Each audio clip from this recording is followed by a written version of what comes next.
I, Oh, my Uranian time think tank doesn't have a set schedule.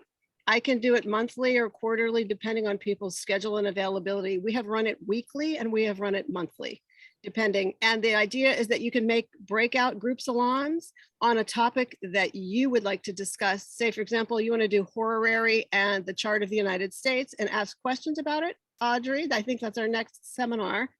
We can do that whenever we're all available, and we email in, Facebook me, message me, or email me at katerina.scraba@gmail.com. And I'm glad to take membership. It's free and open to the public, and donations are gladly accepted. thank you. You're welcome. Is there anyone else online that wants to? Okay, good. Hi, my name is Ju. Is this on? Yeah. Okay. Okay. Hi, my name is Julio. Hi up over there. I'm the presiding. Hi, I'm the presiding officer of AFAN, the Association for Astrological Networking. You might have heard of it.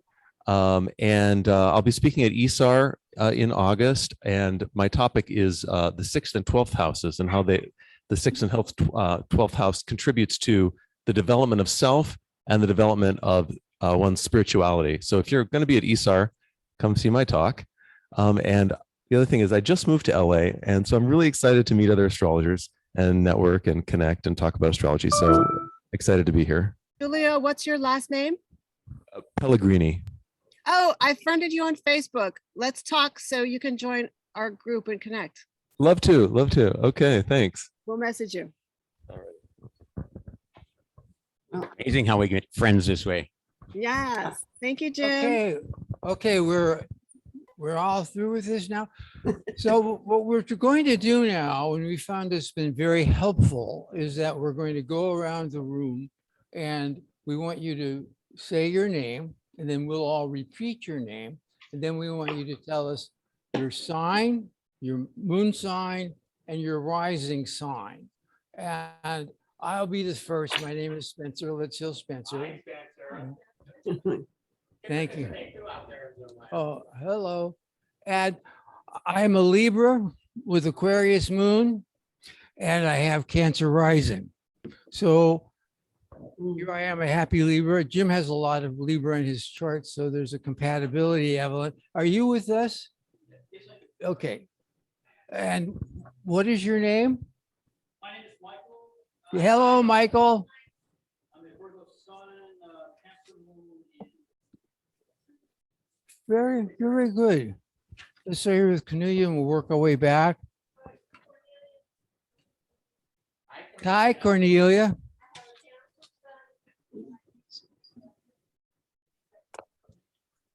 Okay, the next you behind her. Jeff.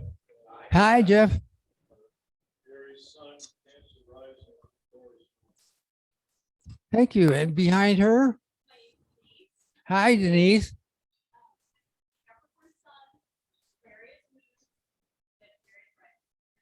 Thank you. And you've already given your name, but let's get your data. Hi, Julio. Very good. Very good. And next we have here. Hi, Gail. Thank you. That's very good. And he's not with us. Okay, so we've done that, and now I'm going to turn the mic over to Jim, who's going to talk about what's coming up next, and then we're going to talk into the question of rulerships. Jim? All right. Hi, I'm Jim. I'm a Virgo sun, Sagittarius moon, Sagittarius rising. 12th house moon, of course. How about you folks out there in Zoom land? Do you want to join in? You want to participate? Rita? Where's the Rita? Here I am. I'm Rita. Hi, Rita. I'm a Virgo. Hi, guys. I'm a Virgo sun, Capricorn rising, Sag moon. We're twins the hard way.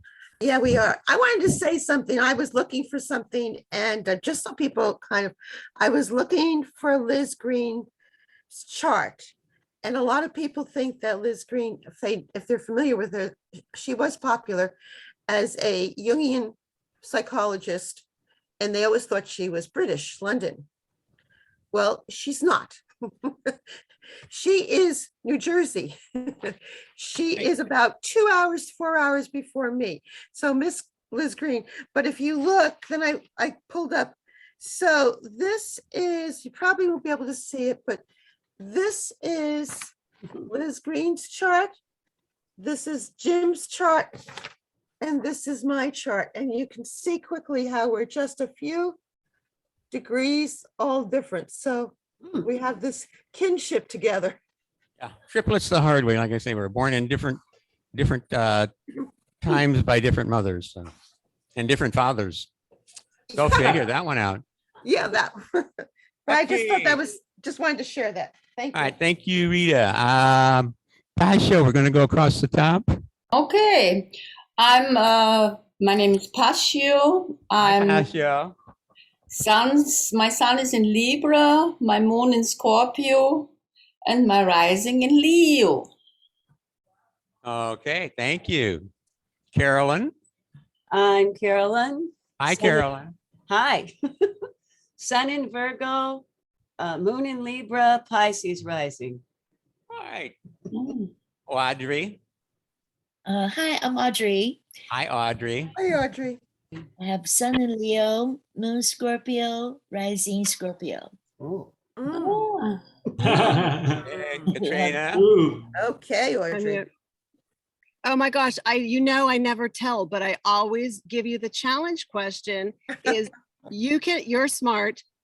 You can figure it out. Take your guess and get back to me. That's not fair. Yeah, I'm lousy at this game, I'll tell you. Oh, I'm very good at this game. You can win. Go Yeah. ahead. Next. Okay. All right, next, Brian. My name is Brian. Hi, Brian. I'm a Libra sun, a Libra rising, and a Sagittarius moon. Oh, Oh, wow. Yay. so many Yeah. Libras. Hi, Zan. Hi, Hi. Scorpio sun, Taurus moon, Scorpio ascendant. Oh, that's a Scorpio. Okay. Thank you, Tara. You'll need to unmute. Aging Tara. Maybe she took a. Okay, let's jump. Danielle, are you there? Hi. Yes, Hi, I'm Danielle. here. Hi, I'm Danielle. I'm a Pisces, Sun, Sagittarius rising, Libra moon. That's me. All right, thank you. Mar. Hi, I'm a Libra sun, Taurus moon, and Scorpio rising. Thanks. All right, thank you. Okay. There being no other questions, okay, here we go. We're gonna get started. I knew I made a short slideshow for some reason. Oops, that's not where I want to be. Come back, come back. Okay, share screen. Here we go. Here we go. Let me get this part wrong. Here we go. There we go.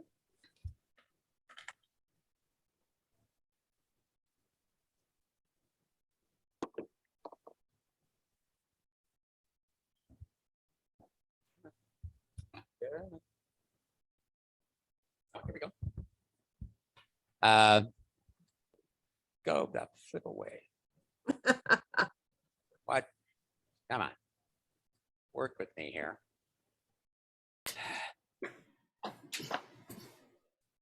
Note to self, close everything but the slideshow.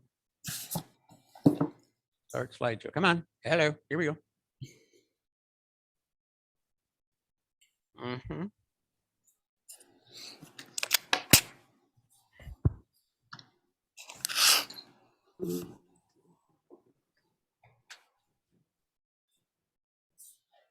Why are you not? Yeah, we don't care.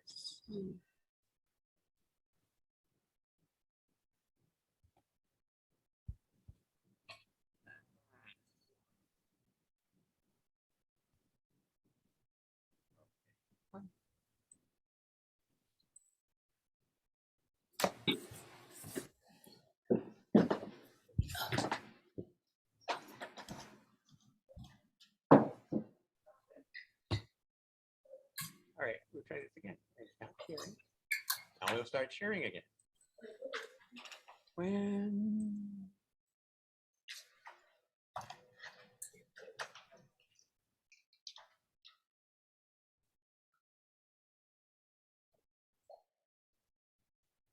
oh, it's going to be one of those days. All right, so We talk amongst ourselves. yeah, hang on. Here we go. Yay! All right, we got it. All right, can y'all can see this rulership? Santa Monica Yes. Astrology Hybrid Meetup, 10 July 22, 12 p.m. Pacific Daylight Time with Spencer Grundle and Jim Schultz. All right, here we go. Can you make it bigger? Because we're seeing I mean, that's, increase in size. I mean, it's huge here. I could see it pretty big here. I'm good. I don't know. We haven't. Somebody's is too small. Mine's big. Let's see here. All right, hang on. If you take this sliding bar and make it larger on your bottom tab, I think So that one doesn't, okay. because we're seeing your whole screen of tools. Yeah, to the next slide and everything, right? Yeah, Yeah. And the Okay. toolbar across the top. we're seeing the hardware. All right, hang on, let me do it this way. But I can still see it fine. All right, I don't know why it started doing that. It's not supposed to. Looks fine to me. I can see it fine. I can too. Yeah, it's okay. Okay.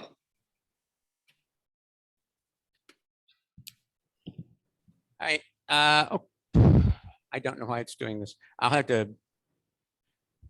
fix it for later. Okay, so here we go. If it becomes an issue. All right, so here's our basic agenda. Doing the announcements, which we've done, and the talk around. So I've got the schedule for the rest of the meetings for 22. Oh, Some coming astronomical events. Then we're going to be Jim, talking about that's- rulerships. Yes. Okay. What we see is rulerships. Is that what you want us to see? Are you not seeing the next slide? No. No, we're not seeing agenda. oh, And we're not, not yet. we're not seeing agenda and we're not seeing the third slide. Okay. Good heavens. Here we go again. All right. Yeah, All right. Let's try this one more time. we're just having a little tech snafu. He has to close There we go. Hang the, on, here we go. he knows what he's doing. He's gonna get it. All right. Let's see what happens this time. Yeah, the slide was not forwarding. It was on the first slide in the playback slideshow. Uh-huh. Okay. Okay.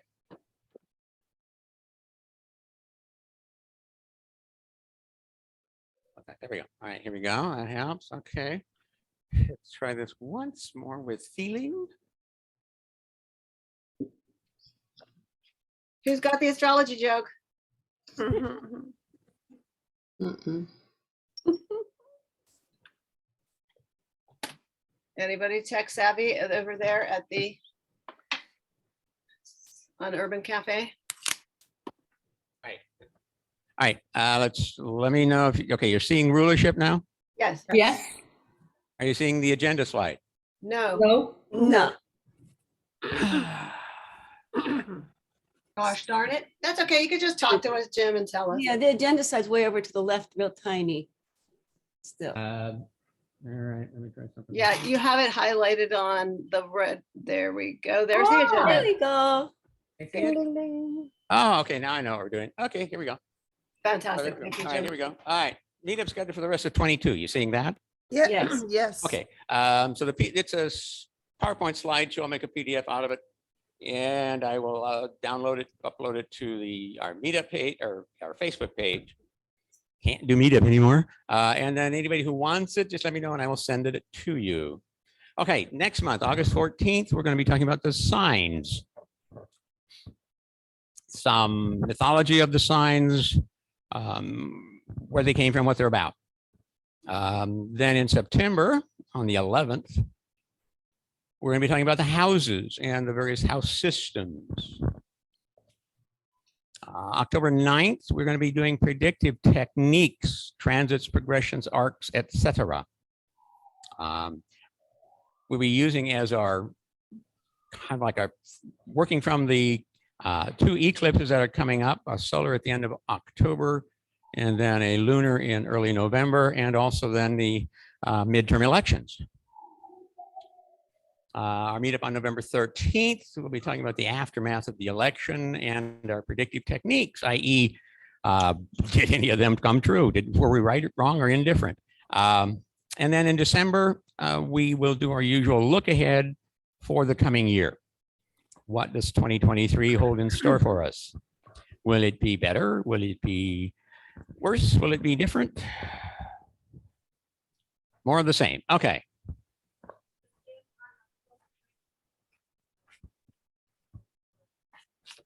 Yes. Yeah, we'll be talking about with predictive techniques, and we'll be talking specifically about the eclipses and how you can get you might get a sense of what the eclipse might mean for you. But then also we'll be talking about the coming election. Because as it just so happens, Tuesday, November 8th is the total lunar eclipse, and that's also the midterm election. Bada ding, bada bing, yes, bada bing. It's going to be a bigger one. So far, I'm still optimistic, but we'll see about the outcome of the election. We'll see if that holds. Okay, here's some coming events between starting tomorrow through our next meetup. Basically, okay, so Wednesday, super full moon, the second and last of 22. The super moon is when the moon, we have a full moon or a new moon that is closest, or the moon is at its closest approach to the earth. So it will appear larger. 21 Capricorn 21, we have some Cancer and Capricorn people here. So not sure if that'll be affecting you. Some Libra people, that might impact you. Aries, Cancer, okay. Then on the 15th, yes, thank you. Venus goes void of course. And on the 17th, she will enter Cancer. On the 16th, we have the Mercury Sun superior conjunction. Superior conjunction is when Mercury is direct and is conjunct the Sun from our point of view and is on the far side of the Sun. On the 18th, Mercury goes void of course. And then on the 19th, they enter Leo. On the 20th, the Sun goes void of course. And then what is it? I guess it's the 21st or 2nd that then the Sun will enter. I forgot to add that in there. Moves from Cancer to Leo. July 28th, Jupiter stations retrograde at 8 Aries 43. At that time, then we have 4 out of 8 planets retrograde. Oh, jeez. Yeah, and it's gonna get worse because we'll hit 6, I think, before they start going direct. Yes. August 1st, I noticed there's a conjunction of Mars, Uranus, and the North Node in Taurus. Not here. A conjunction of Mars, Uranus, and the North Node around 18 Taurus, around August 1st. I haven't really looked at it. I guess I should. Because 18 Taurus is also real close to the heliocentric North Node of Mars. Okay.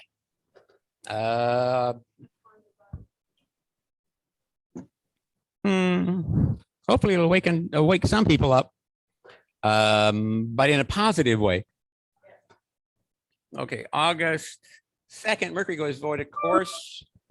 And on the 4th, they return to their Virgo home. I get my my Mercury return.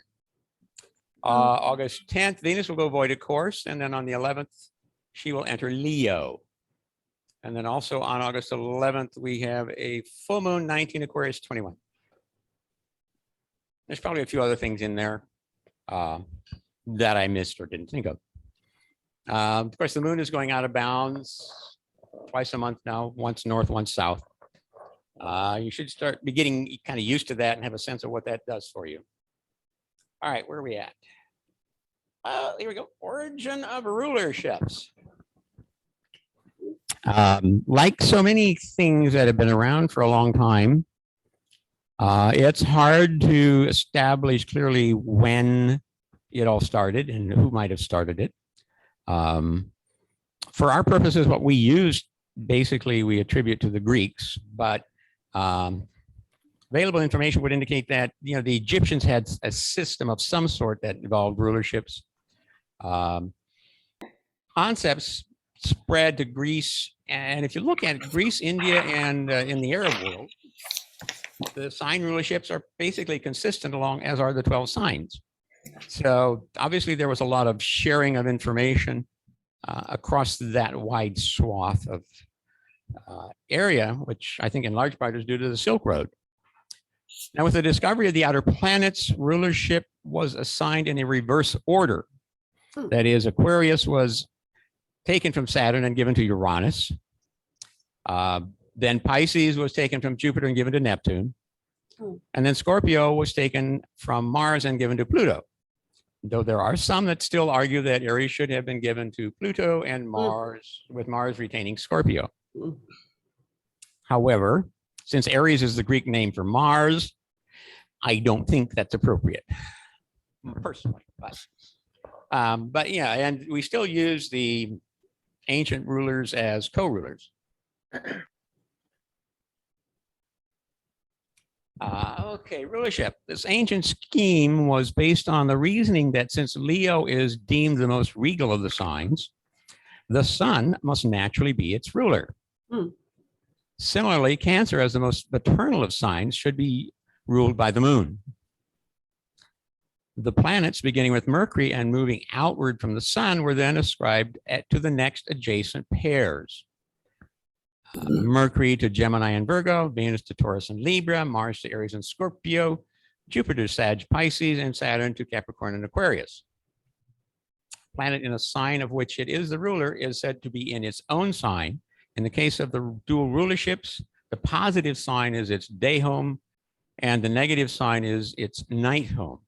The use of day house is unfortunate in that house is a subdivision of a 24-hour orbit or the Earth, and while the sign over which the planet is presumed to rule is a subdivision of the calendar year. So it's a bit of a misnomer, but, and, you know, we live with it. So here's a example of a rulership ladder, and you'll see at the bottom the moon and sun in Cancer and Leo. And then as we go up from there, going up both sides, we have Mercury next to it, Gemini and Virgo. Then we see Venus, Libra, Taurus, Mars, Aries, Scorpio, Jupiter, Sagittarius, Pisces, and Saturn, Capricorn, and Aquarius. So this image is an easy way to see it and understand how it basically developed.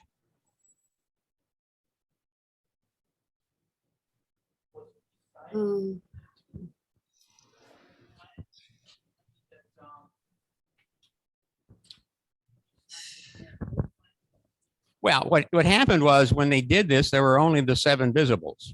Oh my goodness. So, and, you know, they gave the moon and the sun 1 each, and then everybody else got 2. Okay, so this is Ptolemy's table of essential dignities of the planets. If you don't have a copy of this somewhere, either printed out or on your computer, I strongly advise you to have one handy. It shows rulerships, it shows exaltation, it shows detriment, fall. The triplicities are based on the elements, terms and face. All of that is pretty much used with medieval astrology. It also can be a factor in doing horary, even mundane astrology. So let's see. Oh, here's some definitions. So rulership, the home where the planet is strongest. So, you know, for example, the moon rules Cancer, it's strongest in Cancer. Exaltation, next strongest sign. It's kind of like a rental property they own. You get a 4. Detriment, sign opposite the sign of rulership. It's a weaker point. The house swap. kind of like, okay, yeah, you go, I want to go to Europe. I'll arrange a house swap with somebody in, in Paris with my house, and they can come and see LA, and I'll go there, live in their house, and see Paris. And that the challenge here is you have to rely on the other person to take care of your property while you hopefully will take care of their property. Fall is a sign opposite the sign of exaltation. It's weak, not as weak as detriment.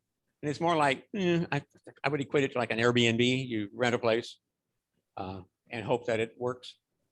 The dispositor is the planet ruling the sign on a house cusp or occupied by another planet. So for example, we have some moon in Aquarius people here. So the dispositor for the moon is Uranus, which rules Aquarius. Triplicities, element subruler based on whether it's a day or night chart.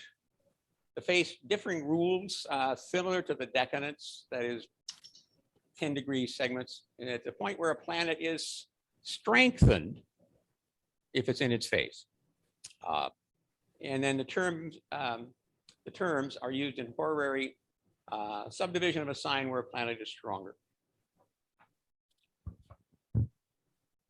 So if you're interested in horary, you definitely need one of Ptolemy's chart handy. Final dispositor. Here we go. Now we're going to get a little more technical. So a final dispositor. A chart has a final dispositor when all planets by sign rulership point to it. And the final dispositor then becomes the strongest of the planets. It adds to its strength. To have a final dispositor, there must be one and only one planet in a sign that they rule. So it is unusual to have a final dispositor. You want to look at, what aspects does the final dispositor make or are made to it? And also, the question is, are they the chart ruler?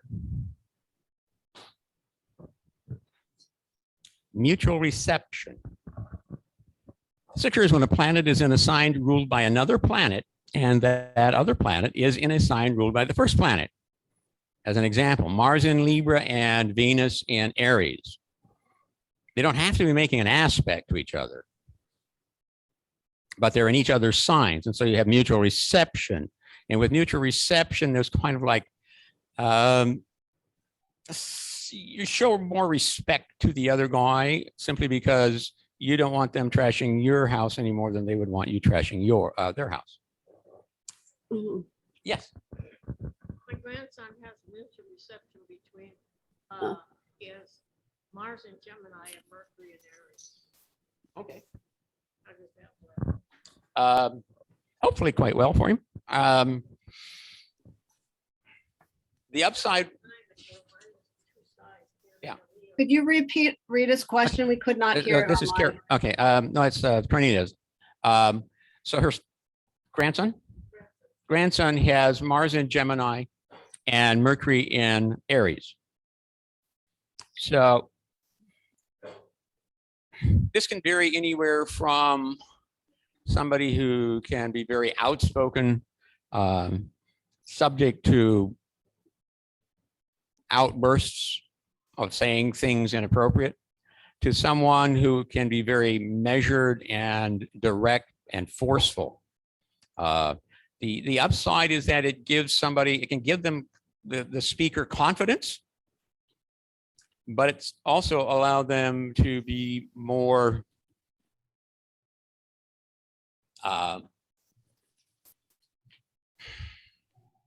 better able to accept and understand others. Well, yeah. I mean, because that's what we're talking about. In mutual reception, it's all based on rulerships. Yeah. So was that person finished? So I have the sun in Virgo and Mercury in Leo. Okay, that's mutual reception. Yeah. And then from then on, I also have two other, does it then move to like, I have two other planets in Leo, Okay.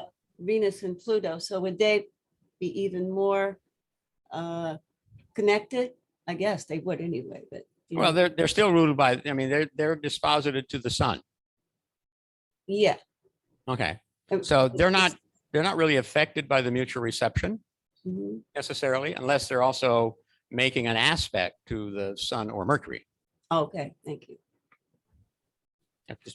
Yeah.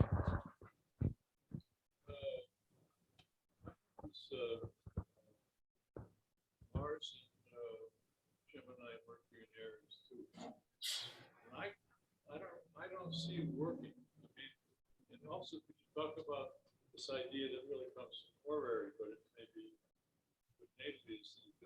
With that mutual reception, you get the freedom, the option. The planet, they can switch houses, so that they give you something. That's where you get the juice out of it. I don't see how that thing is operative with me. So can you clarify, or anybody, how they feel that it works, that it's worth something?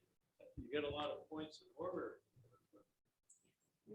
Well, what it does is it creates a connection that would not necessarily otherwise be there unless they're also making an aspect to each other.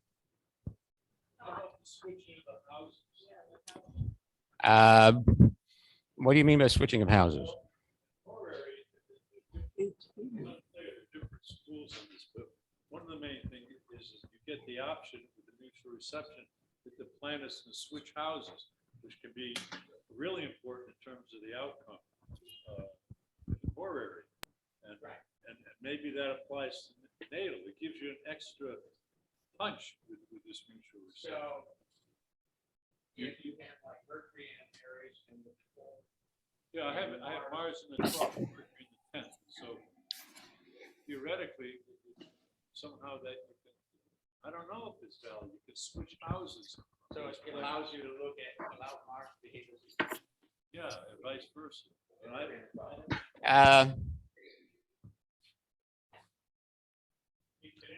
Well, who has a mutual reception say that they sense that it's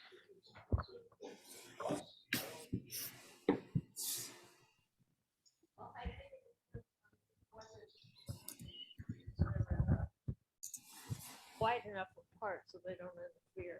Okay, mine is Moon in Leo and Sun in Cancer, and they have a difficult time expressing themselves.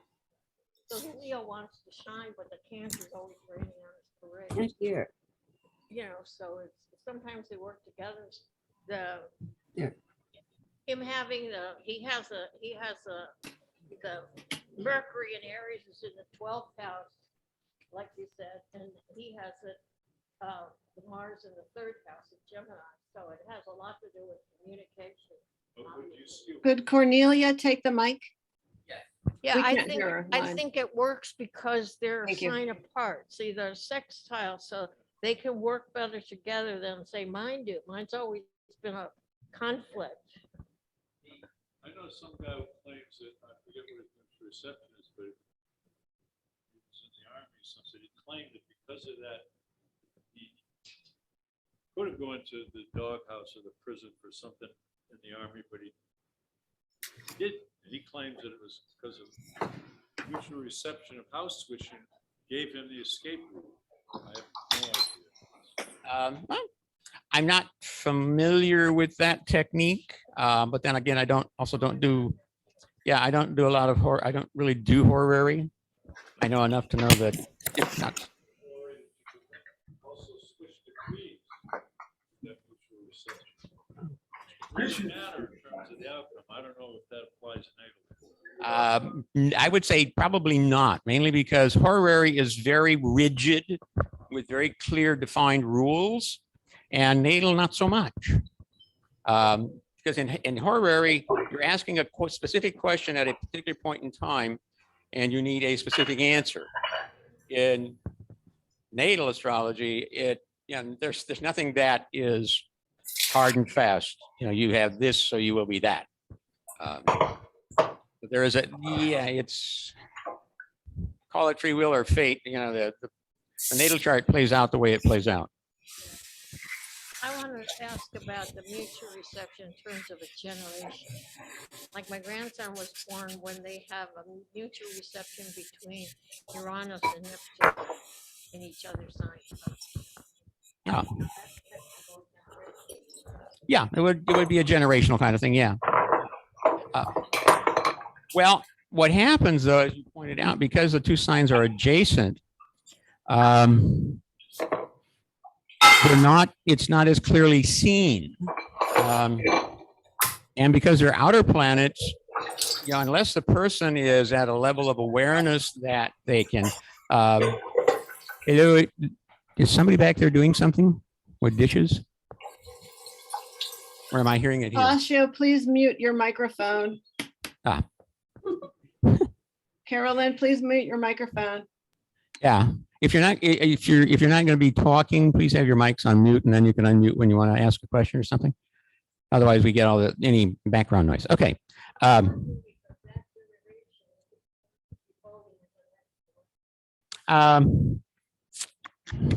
Yeah, it'll be interesting to see how it plays out. Why can I not remember that term?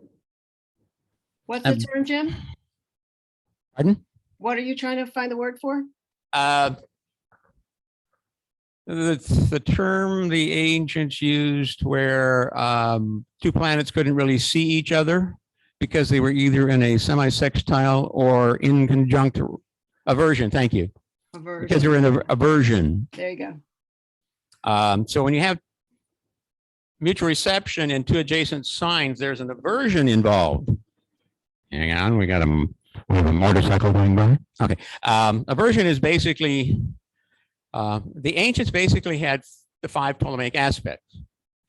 And so if the points weren't making a Ptolemaic aspect, then they were said to be in aversion. If they were in either what we would consider an inconjunct or a semi-sextile. And that's, you know, broad by sign. So it's harder to see your neighbor, your immediate neighbor, or a neighbor who's not either directly across from you or in a trine from you. And so, you know, they call it an aversion. And so there's, the challenge becomes one of,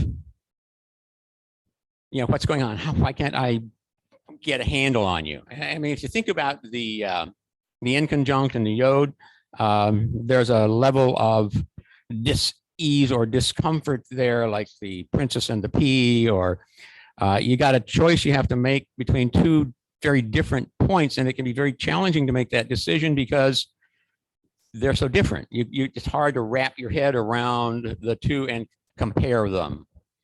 Kind of like comparing an apple and a carrot. The one thing I noticed was that in the papers they were saying there has been a great reduction in the amount of people that are, the younger people that are involved in religion. The number of people is changing. Yeah. They're becoming more spiritual. They're more interested in astrology. They're more interested in other kinds of things than church dogma. Yeah, it seems like the polls are showing that fewer and fewer people are attaching themselves or identifying with an established religion.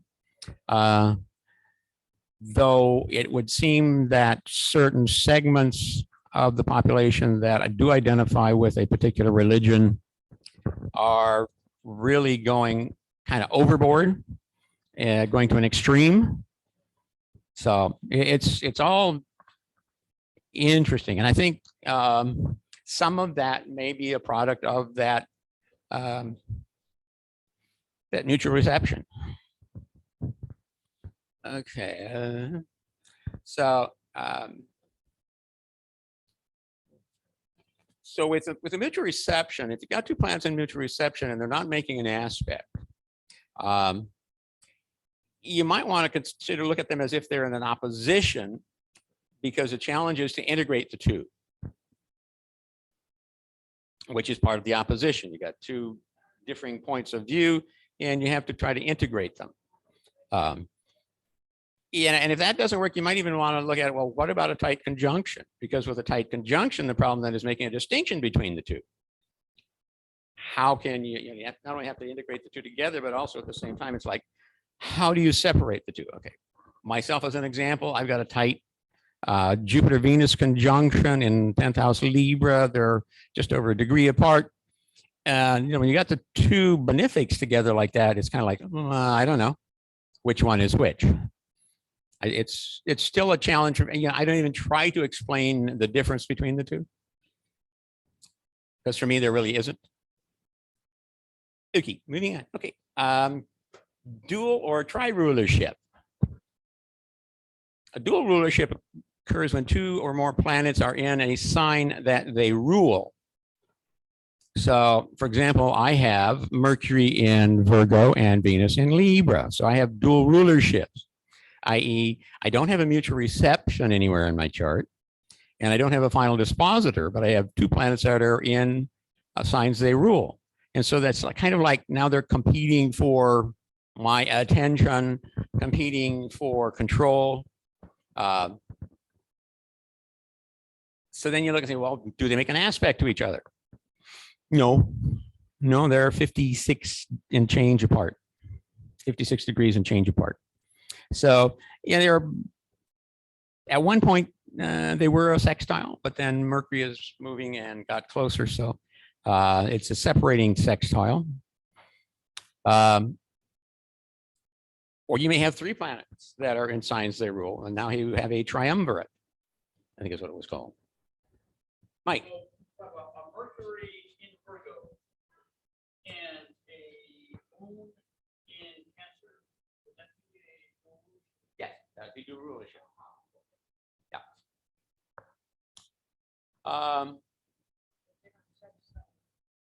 Yeah.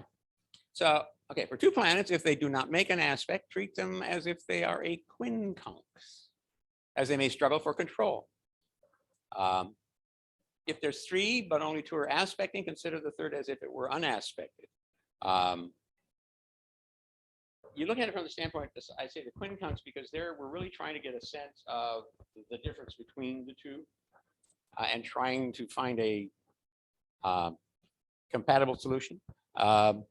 You may also want to look at them as if they were in opposition to each other, because again, you have those two forces kind of pulling against each other, and you want to try to integrate them or get them to work together. Chart ruler. Generally, the chart ruler is the planet ruling the sign on the ascendant. That strengthens that particular planet wherever it's located. Again, like anytime you're looking at rulerships, and you again look at what aspects does that planet make? Is it also the final dispositor? Is it a dual dispositor, or is it a mutual reception to something? So those are all things to consider.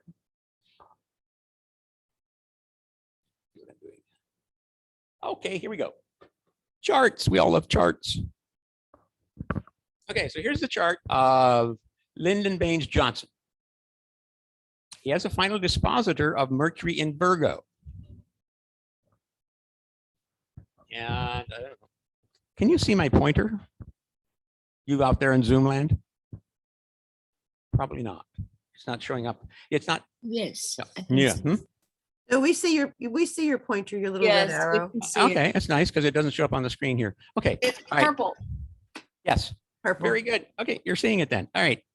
So the way you find a final dispositor is you just start going from, you look to see where's everybody at. Okay, so we see that Mercury is in Virgo and nobody else is in a sign that they rule. So that's clue one that we might have a final dispositor. So then we look over and we see, I just start here and go around counterclockwise, or what is it, Winterschen? So we see Uranus and Capricorn. It deposits to Saturn in Aries, which then deposits back to Mars in Virgo, ruled by Mercury in Virgo. Okay, so we got those guys all connected. We can go up to Pluto, and we see Pluto is in Gemini. Well, heck, that's Mercury, so that goes right to Mercury.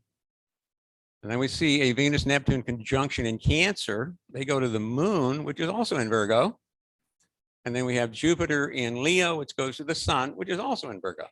So what you see is all of the planets through rulership are deposited towards somebody that's in Virgo, which is ruled by Mercury, and therefore you have Mercury final dispositor. Did you follow me? Any questions out there in Zoom land? I have a question just from a ways back, if that's okay. So I thought I heard you say that the detriment is worse than the fall. Yeah. I didn't know that. Yeah, I know.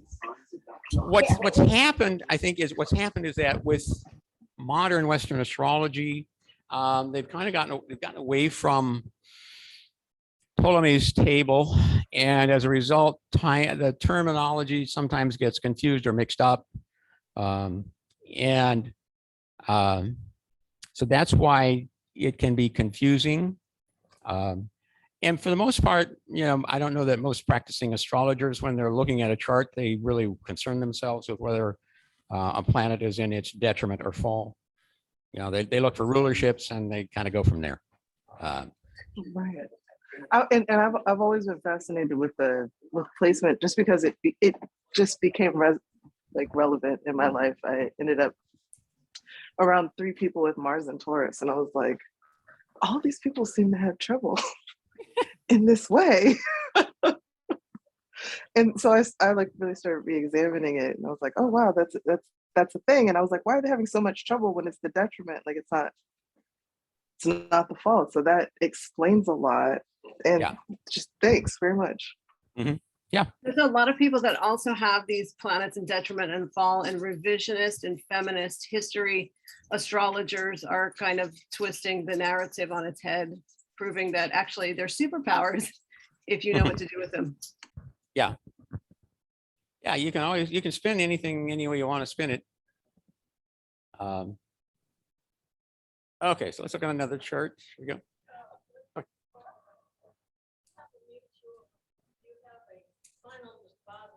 Yes. Can you give her the mic? Yeah, it's Cornelia's asking, if you have a final dispositor, does that mean when you have something transiting that sets off your final dispositor, does that light up the whole chart? You betcha, Red Rider. Okay. Yeah, it can set off the whole chart because everything connects to Mercury. And if you don't have a final dispositor, then is the mutual reception the most stronger thing, kind of, and then things that follow from that? Well, yeah, if you have mutual reception, then something that sets off a transit to one will affect the other. Uh-huh. It sets them both off at the same time. Uh-huh. But then even without a mutual reception or final dispositor, if you have 2 planets that are aspecting each other, a transit to one can activate the other as well because of that connection. Mm-hmm. It may not be as strong as you would have if they were in mutual reception, or if you had one was the final dispositor. Though. Got it. Oh, okay. Thank you. Yeah. Okay, so here's Joseph Robinette Biden Jr., our current president, contrary to what some would say. He has mutual reception, Sun in Scorpio, Pluto, and Leo. You can see the big blue line. So there's your mutual reception. Now, because when you have a mutual reception, you cannot have a final dispositor because you have 2 planets in signs. You don't have neither one is a ruling planet. You could have a final dispositor, but you probably wouldn't. You wouldn't have a final dispositor because those 2 are going to always just go back and forth. They're going to go back and forth. Now, actually, what would you do? How could you? Yes. Well, see, I mean, yes, you could, but it'd be a little more difficult for it to show up, I think. I'm trying to think how I want to do that. So let's see. Yeah, I would have to have a very different planetary arrangement. So there's Moon in Taurus, goes to Venus. Scorpio, Uranus in Saturn and Gemini go to Mercury in Scorpio. Jupiter in Cancer goes to the moon in Taurus, which goes to Venus in Scorpio. Neptune in Libra goes to Venus in Scorpio. So all of the planets are disposited to Scorpio, to Pluto in Leo, and then to Sun in Scorpio. So what happens is if you run the dispositorship, it's just bouncing back and forth, kind of like a ping pong or a tennis match.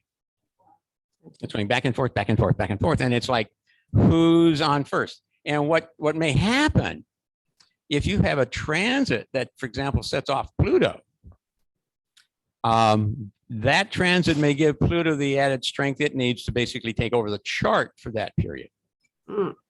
But at the same time, a transit to the Sun could also then take off or take over. Yeah. But allow the Sun then to take control of the chart for that transit. So there's going to be this constant back and forth. And let's see. So they're not really making an aspect. Let's see, what are we here? We got 30, 60, 83, 90, 110 degrees, which is almost, yeah, it's a trioctile. I think it is, yeah, the 108-degree aspect. That's a Saturn aspect. Pardon? Okay. Yes. Just looking at his chart, and I think the 12th house and stuff was created. And so the signs from that, and when I think of the top half is in public. And what do you think of the other planets? We cannot hear you.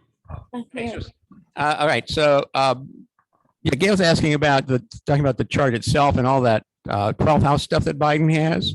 Yeah. Because normally that we think of that as hidden, but at the same time, basically, with the exception of the moon and Uranus on the western horizon, everything is above the horizon, which tends to make a person more public and more out there. But yeah, I mean, if you think about Biden now, yes, he's a public figure. He's been a public figure for a long time. But what is it that he's hiding? Keep in mind that, with the Scorpio now, as a public figure to succeed, he has to control that Scorpion energy. He can't allow himself to, go off.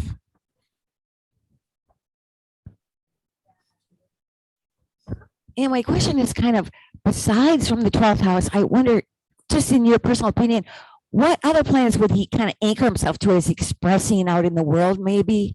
I'm not sure if this quite makes sense. Okay, thank you. That makes sense. Thank you. Yeah. See, the one thing that helps is the fact that he's got Pluto in his ninth, depending on your house system. So Pluto's out there. I mean, and you got all this Scorpio energy linking back to Pluto. So Pluto is what allows him to get out and bring all that 12th house energy out into the world. Yeah, and Pluto trines his ascendant.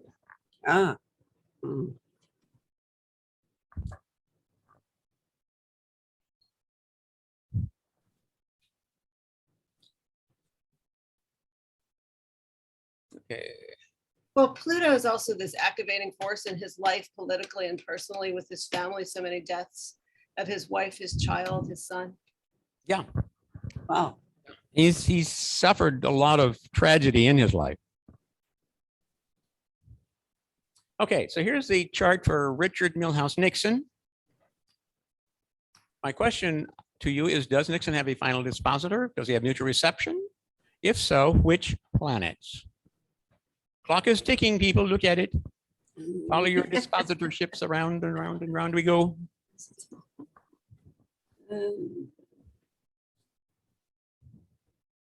Jim, repeat the question nice and slow for folks that are new, would you please? Does Nixon have a final dispositor or mutual reception? Well, Uranus is in Aquarius, right? So let's see.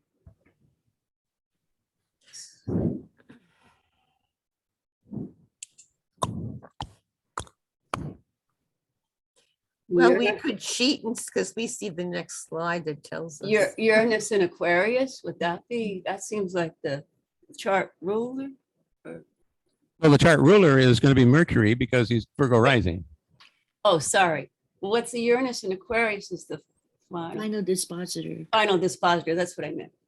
Yes. Yeah. Uh-huh. Hmm. Yeah, final dispositor is Uranus because it's the only planet, it's the only planet in the sign it rules. Mhm. And ultimately everything points back to it. We have the moon in Aquarius, that's already set. Venus in Pisces goes to Neptune in Cancer, goes to the moon in Aquarius. Saturn in Taurus goes to Venus in Pisces, to Neptune, to the moon. So we're back to Aquarius. Pluto in Gemini goes to Mercury in Capricorn, up to Saturn, down to Venus, over to Neptune, and back to Uranus. Jupiter does the same thing. Mars in Sagittarius goes to Jupiter, Capricorn to Saturn, to Venus, to Neptune, to the moon, and back. So you can see how everything ultimately ends up back at Uranus. Yeah. Now, does that tell you something about Nixon or explain something about Nixon in ways that we might not have realized if we were not thinking about this? Tricky Dicky. Yeah. You might want to tell people who Richard Nixon is for the younger people in the room, Jim. God. Let's see, what was he? He was a former president who resigned rather than being impeached.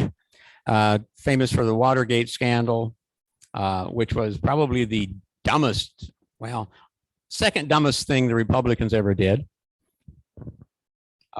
Because, I mean, if you remember the election, or if you look back in history and see what how the outcome of the election was, it was, I believe, the most lopsided election as far as electoral votes in history.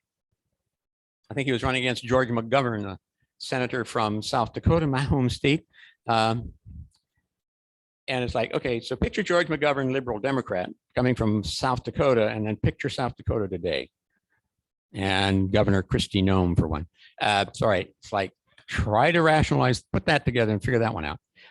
But it was the most lopsided election in history, and there was really no reason for it. So I don't know who came up with a dumb idea, but it, like I said, it was the second dumbest thing the Republican Party has ever done. And I won't tell you what I think. They always say that Nixon was paranoid. Does that show in the chart? Oh, that's good. Yeah, there's a little paranoia there. He had everything taped. That's how they knew they could prove that he had, spied, because he had everything taped because he was so paranoid. It was his downfall. Spencer. Nixon did one thing which we're still feeling. So he did himself in, Rita. Yes. He Wow, got the thank you for United that tidbit. States in touch with China, and no He one told else on himself. Yeah, Spencer made a comment that the one thing that Nixon did was he got the United States in a dialogue and connected back with China, which none of his predecessors have done before.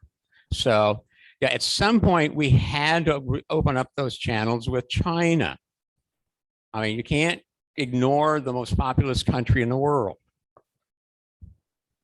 And, we're still reaping, some of the benefits of that. And in some cases, paying for it, but yeah. Jim, So, yes.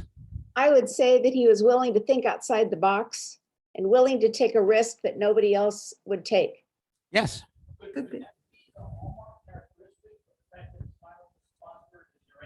Yep. Yeah. Yeah, it allows him to get outside the box, to be creative, to take a chance.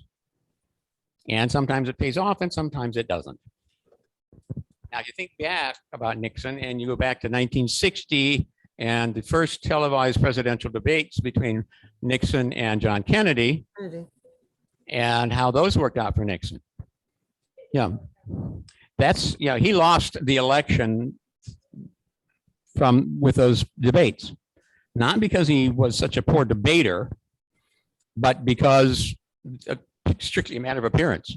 Kennedy was young, suave, and debonair, and Richard was up there sweating up a storm. Yeah, the just the general image, you know, Mr. Shiny Forehead versus Mr. Suave and Debonair. Because up to that point, you know, a Roman Catholic had never been elected president. So, and it was a close race. Do you have Kennedy's chart handy? Oh, not handy. Or Okay. no. Yeah, I looked at Kennedy's chart. He doesn't have mutual reception. He doesn't have dual rulership or final dispositor or any interesting stuff. No, That's but we okay, we just can started Google it comparing, fast. we just started comparing Kennedy to Nixon. So I think that's why Katrina asked. Well, that's just from a purely physical appearance standpoint, because that's what the American populace saw. I mean, people may react to someone because of their chart, but they don't know what they don't realize they're doing it. But you are responding to a person's chart by their physical appearance, which is seen in the chart. Yeah. How do you Okay. see physical appearance in a chart? You can see it. That's why I tell everybody to go ahead and guess my sun, moon, and ascendant. It's so obvious.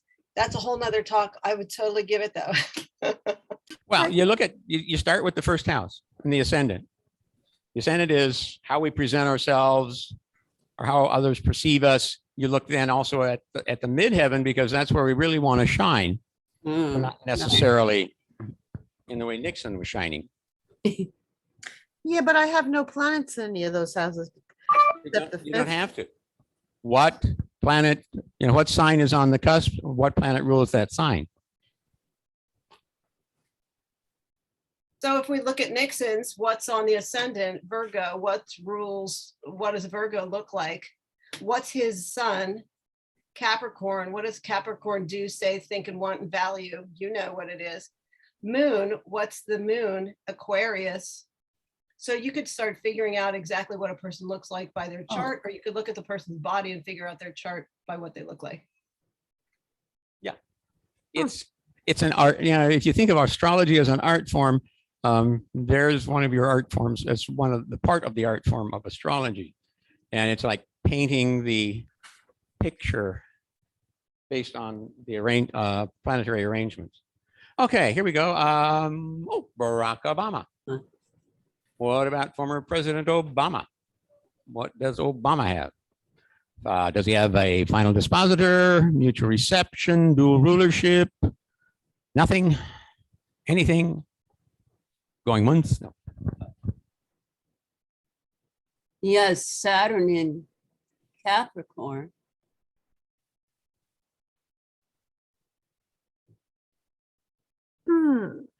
Are we there? Sun and Leo. Saturn in Capricorn. Yeah, Saturn is a singleton. Mhm. It goes to.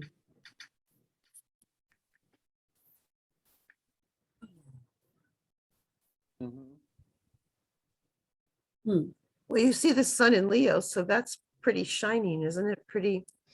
Uh-huh. Yeah.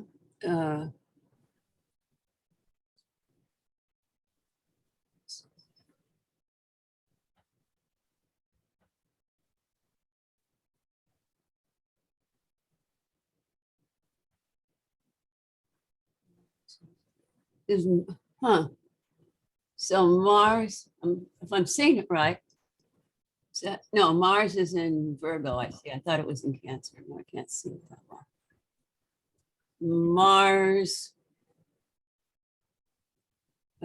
Mars trine Saturn, is that right? Let's see. Yep. Yeah. Mars is in Virgo, so Virgo's ruled by Mercury. Mercury. Mercury's in. Can you read that? Mercury's in. Leo, if you can't see it. Leo's ruled I by can't see it. See it. Sun. Yeah. Uranus is in Leo, is ruled by the sun. Pluto's in Virgo, which is ruled by I see. Mercury, Okay. which goes back to reports to the sun. Let's see, Venus is that Cancer? Sorry, Jim, this is only 2 inches square. Venus is in. Cancer, yeah. Cancer. Cancer's ruled by. The moon. The moon is in.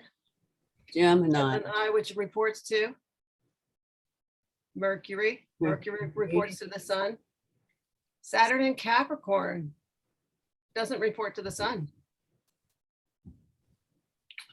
So what do we have? Are you counting traditional and modern planets, Jim? I use just the modern rulerships. Okay. Or if you're going to do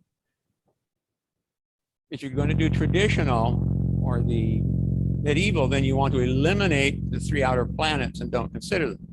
Okay, that's what I was asking, if you want to use Neptune, Uranus. For and- my, I mean, since I use Uranus, Neptune, and Pluto, I use them for their rulerships, and I don't consider the ancient rulerships or sub-rulerships or co-rulers. Well, what would you say about the Saturn Jupiter out of sign conjunction in the 12th? Well, Saturn's ruled, Capricorn rules Saturn. Saturn Right. is Jupiter is in Aquarius. Aquarius is ruled by Saturn in traditional. So Jupiter reports to Saturn, and it looks like all the other planets report to Leo. So what's the relationship between Saturn and the sun? Yeah, except you're forgetting Uranus. Oh, okay. We're gonna throw in Uranus. Uranus reports to the sun. It's in Right. Leo. Yeah, all other planets report to Leo. We have a dual The sun. rulership. So there is a dual rulership, Saturn in Capricorn and Sun in Leo. Now, what you have is a unique situation because all the other planets based on modern rulerships report to the sun. So it's like, yeah, so you got the sun at 8 versus Saturn by himself.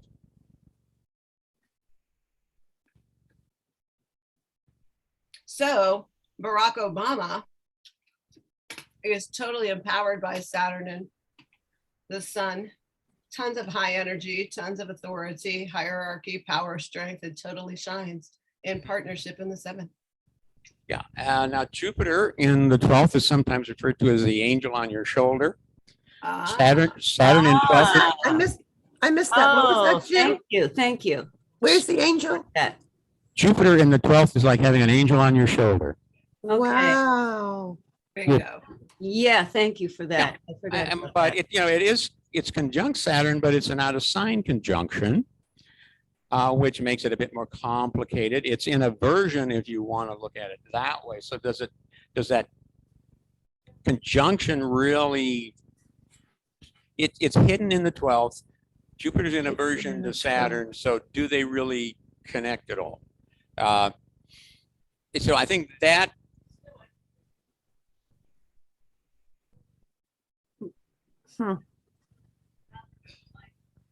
Jim, your microphone audio just dropped out.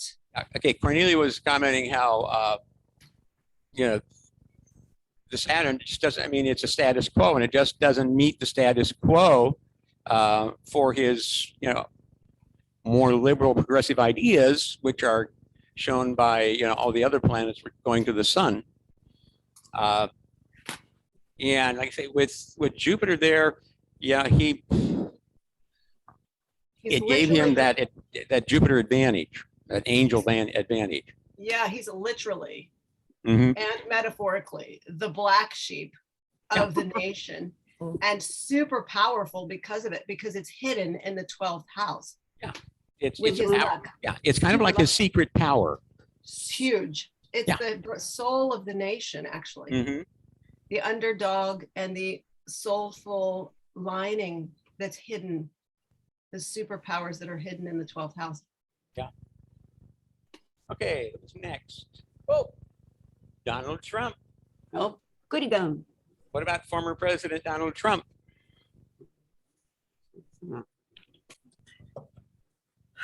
If we must. Well, yeah, we must.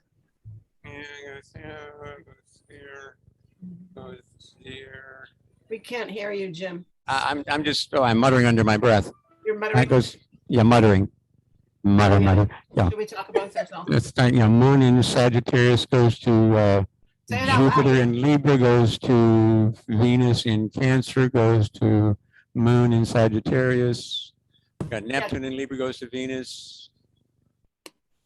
Mars, Pluto in Leo, goes to the sun in Gemini, which We is- can't barely, we can barely hear you, Jim, and the new Oh. people on Zoom might not Oh. understand what you're muttering at all. Okay, well, I'm trying not to mutter right now. No, not for them, not for the sun. That's 5 degrees. It's in the. Yes. Yeah.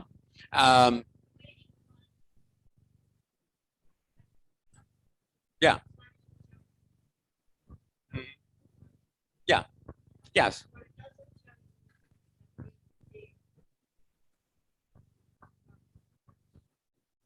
That's the least of his problems. We couldn't hear that. Yeah, we can't hear the other person. Well, Cornelia was commenting that, you know, he has ADD.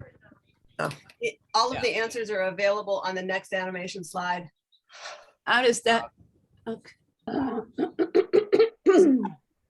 Somebody elucidate that. What you just said. Okay, so, all right, have we reached a conclusion? Does he have a final dispository? No, No. Does he have mutual reception? no, Does he have a dual rulership? no. That's right. He has no planet in a sign it rules. No, he's a mess.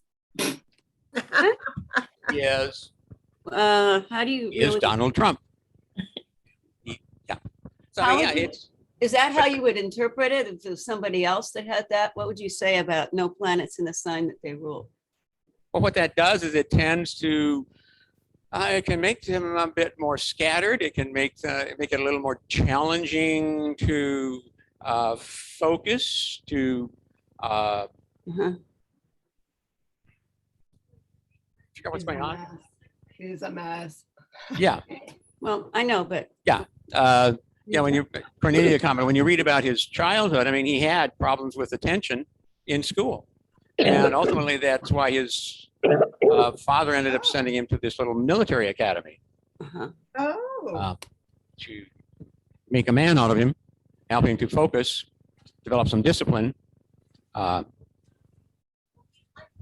There's He enjoyed it. you know, PBS does these great documentaries, and they've done one on Donald Trump.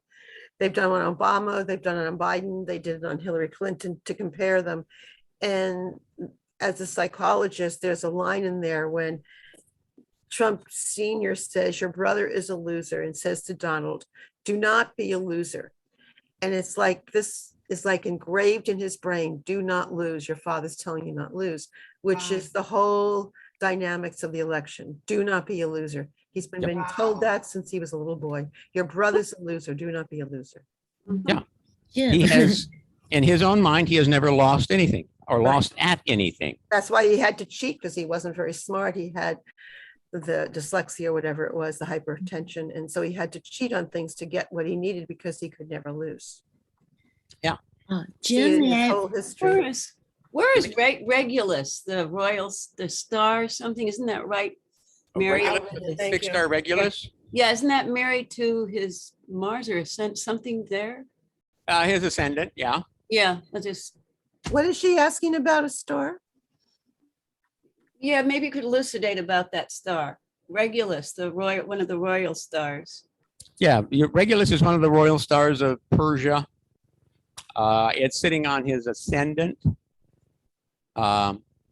And so that's helped him, you know, immeasurably with his luck. Yeah, where I is- think. Yeah, Where I mean, is he it in can, the chart? Where do you see it in the chart?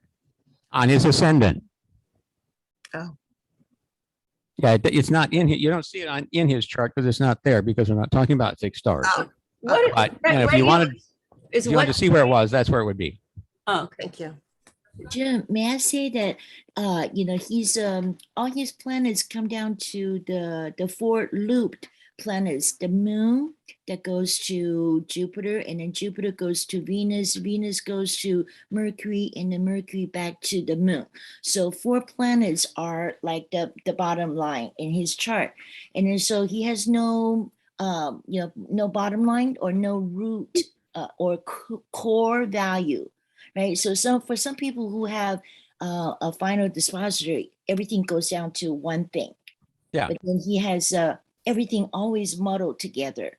Yeah, I mean, he literally has the moon going to Jupiter, which, you know, if you just look at Libra, then you got Jupiter, Neptune, and Libra that goes to Venus in Cancer.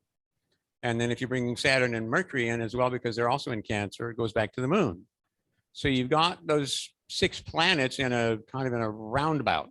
They're just constantly going round and round and round in terms of, you know, who's on first. And you've got, but then you got Sun Uranus in Gemini. So they are, you know, okay, they're disposited to Mercury, but they're also in aversion.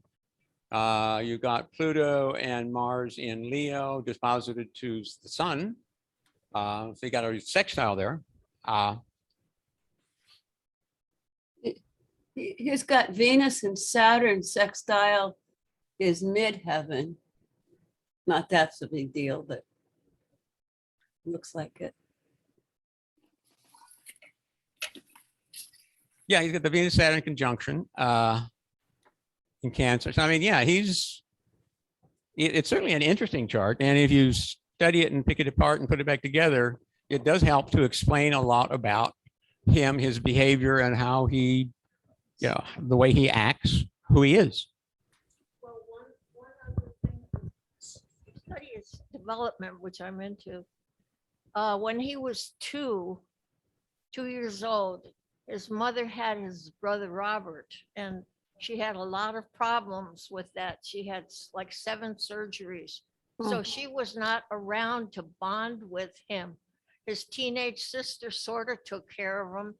The nanny in the house didn't give a darn, and the father was mostly working. So he really grew up with no boundaries. Nobody put up any barriers. Well, yeah, I mean, he grew up you know, an entitled, privileged child. Okay, he didn't make the family fortune; it was handed to him. It was handed to him.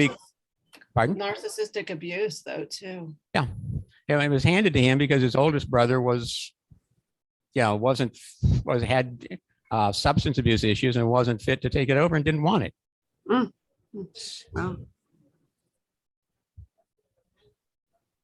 And the icing on the cake on that is Saturn Venus doesn't help. Saturn conjunct Venus doesn't help that much. No. And coming back to this idea of the dispositors, and there's no dispositor, no mutual reception, no dual rulership. You know, I say tongue in cheek that he's a mess, but he came from a mess. It's literal and metaphorical. He came from a very challenging situation, and it shows. Correct. Yeah. He had a tough, that's not having a narcissistic family with negligence, intellectually, physically, emotionally, destroys a person. Yeah, all of the above. It was bred into him. So But he chose it. See, there's the irony of the whole thing. Oh, if he chose the chart, do you mean? That is correct. Yeah. So how many of you, or do you know, like if they have a newborn baby or a young child, you read the chart and then you adjust how you raise them, or you adjust it? I mean, if you had a newborn child and you read this chart, you might go, oh my goodness, what am I going to do? Yes. Well, a lot of people use astrology. What's the term in India to plan childbirths for the birth? They plan the insemination. Okay, well, that's the whole thing that my book does, Rita. It's all about temperament, because every child is born with a temperament. Oh, Doesn't matter what race or what religion or what group you belong to. Sure. Every child has and so the goodness of fit model says, does that baby's temperament fit in with the parents? Cornelia, What is your book again? What is your book? Kid Wheels. Pardon me? Kid Wheels. Kid Wheels. Yeah, I look at the zodiac as a wheel of the child. Kid Wheels. And since I'm kind of new to this gathering, what is your name?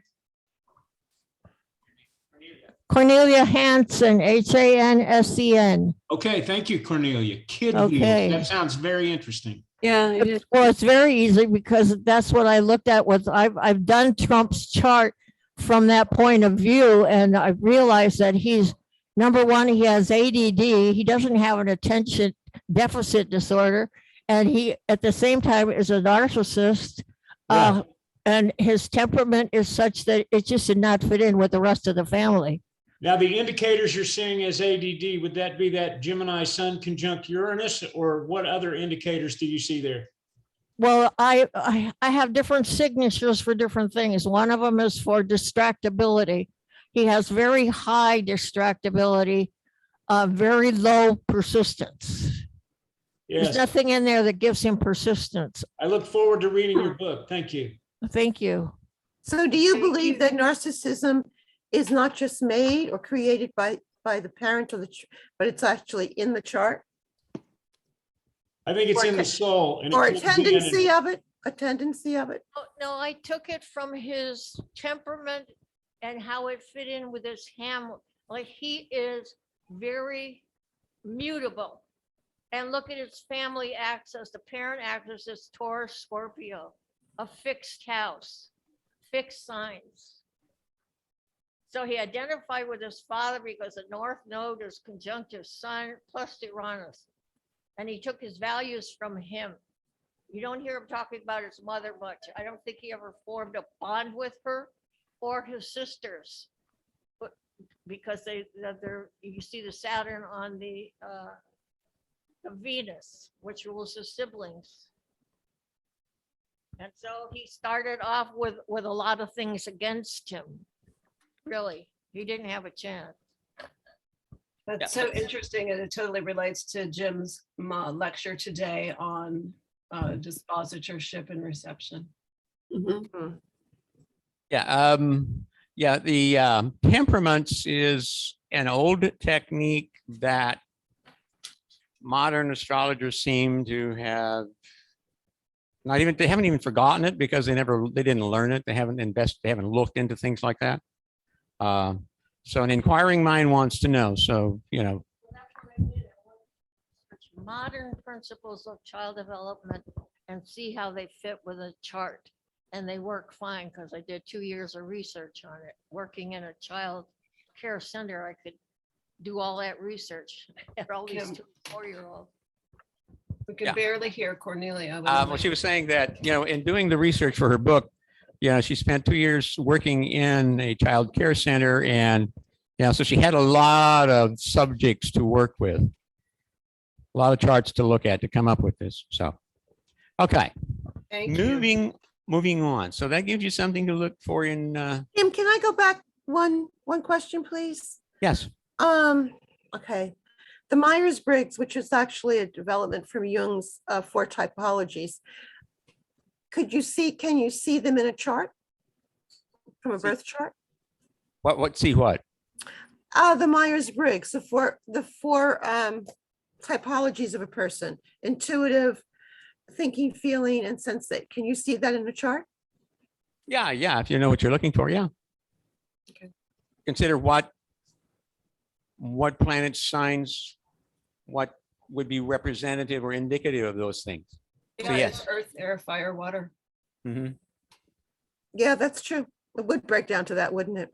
Yeah. Yeah.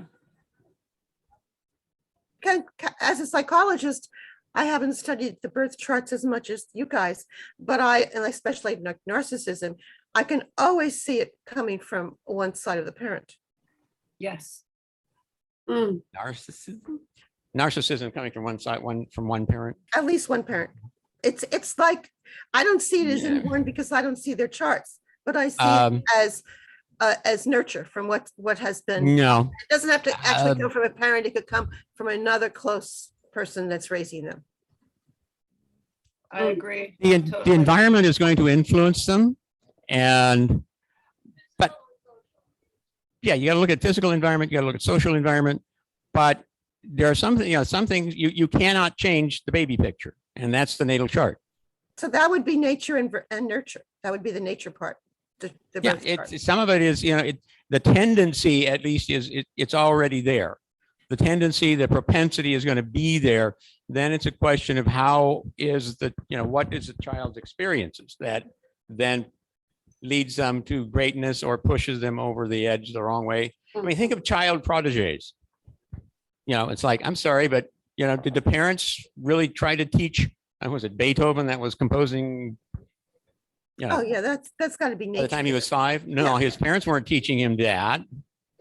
You know, they may have helped teach, you know, they may have been teaching him, you know, music and things like that, but they didn't make him into who he was. That was all kind of predestined. And what they did was simply, you know, they provided a fruitful environment for him to achieve that. If you get the birthday, month and year, Rita, of your clients, you can draft a chart, which is what Young did prior to meeting with psychology clients. Oh, yeah. Well, Dominique, she's not here today, but Dominique has a mama's group and we do astrology with them to try to help them understand their child through temperament. So it's not, character is formed between whether those temperaments fit or not. If you've got a father who's very athletic and he's got a son who's creative and he wants him to be a football player, you've got conflict, and that's going to shape their relationship and the problems that the kid is going to have. So it's not a matter of psychology in the fact that, okay, you're born with this flaw. It's the fact that you're born with this temperament, and how does it fit in with your experience? And your character is shaped out of that interaction. But you know that every family, if you look at your family, there's always one sibling you couldn't stand and one you got along with, and there was always one parent you felt safer with or better with, and that's always temperament. Okay. But could we agree that that same temperament will play out in dozens of different storylines? And see, that's why that would be hard to really script in a literal way. That same temperament can play out in a dozen different ways. Right. Because of Yes, it free can. will and whether or not the soul is going to actually decide to work on what it needs to work on this time through. Yeah. Take Mr. Trump, you know, well, I imagine he still had the opportunity to polish his awareness if he wanted to, because that's why we come back. But I agree that the way his story played out is the only way it could play out. He doesn't, because he has Mercury square Neptune. He has no insight into himself. Well, then that's just pretty effed up, isn't it?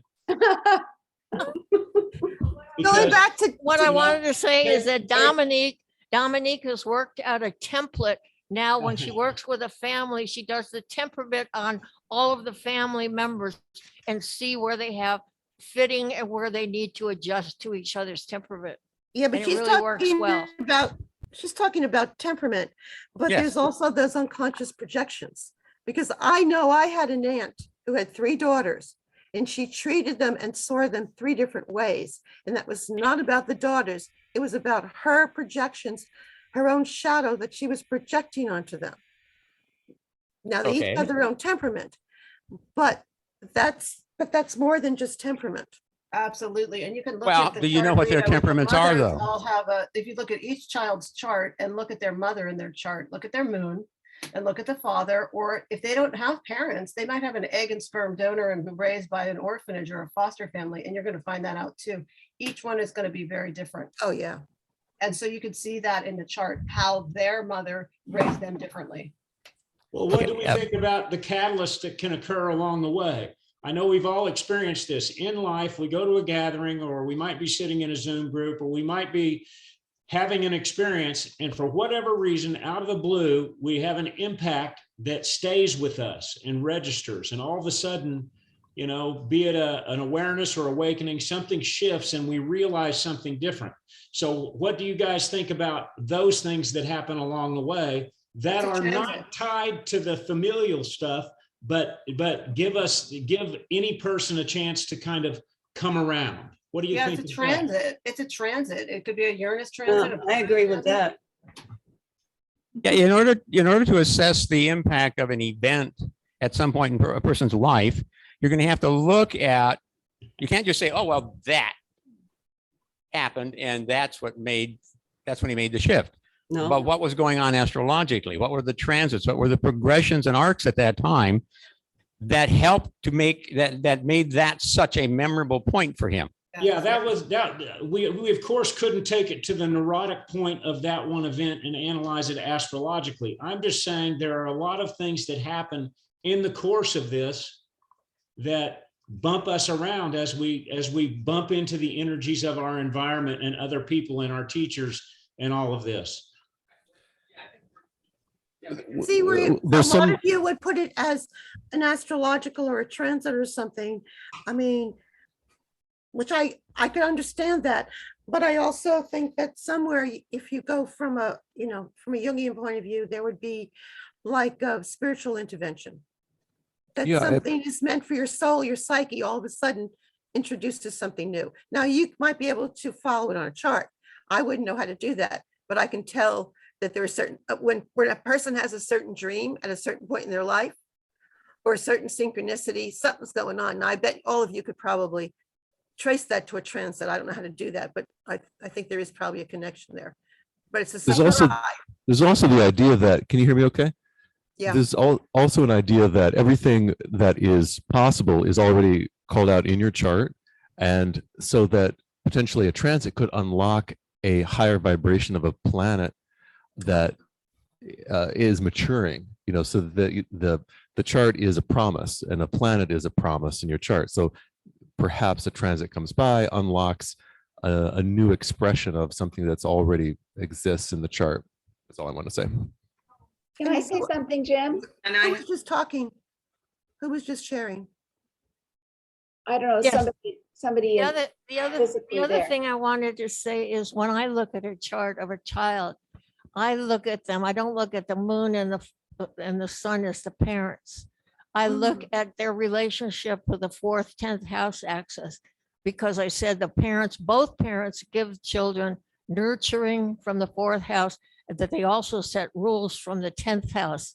And so I tend to look at the chart as the child's perception of his parents, not who they actually are. So that's a little bit different point of view to come from, I know, than a lot of people. I have a question. Okay. You mentioned before something about temperament. Is that what the elements are? The fire, water, air, and earth?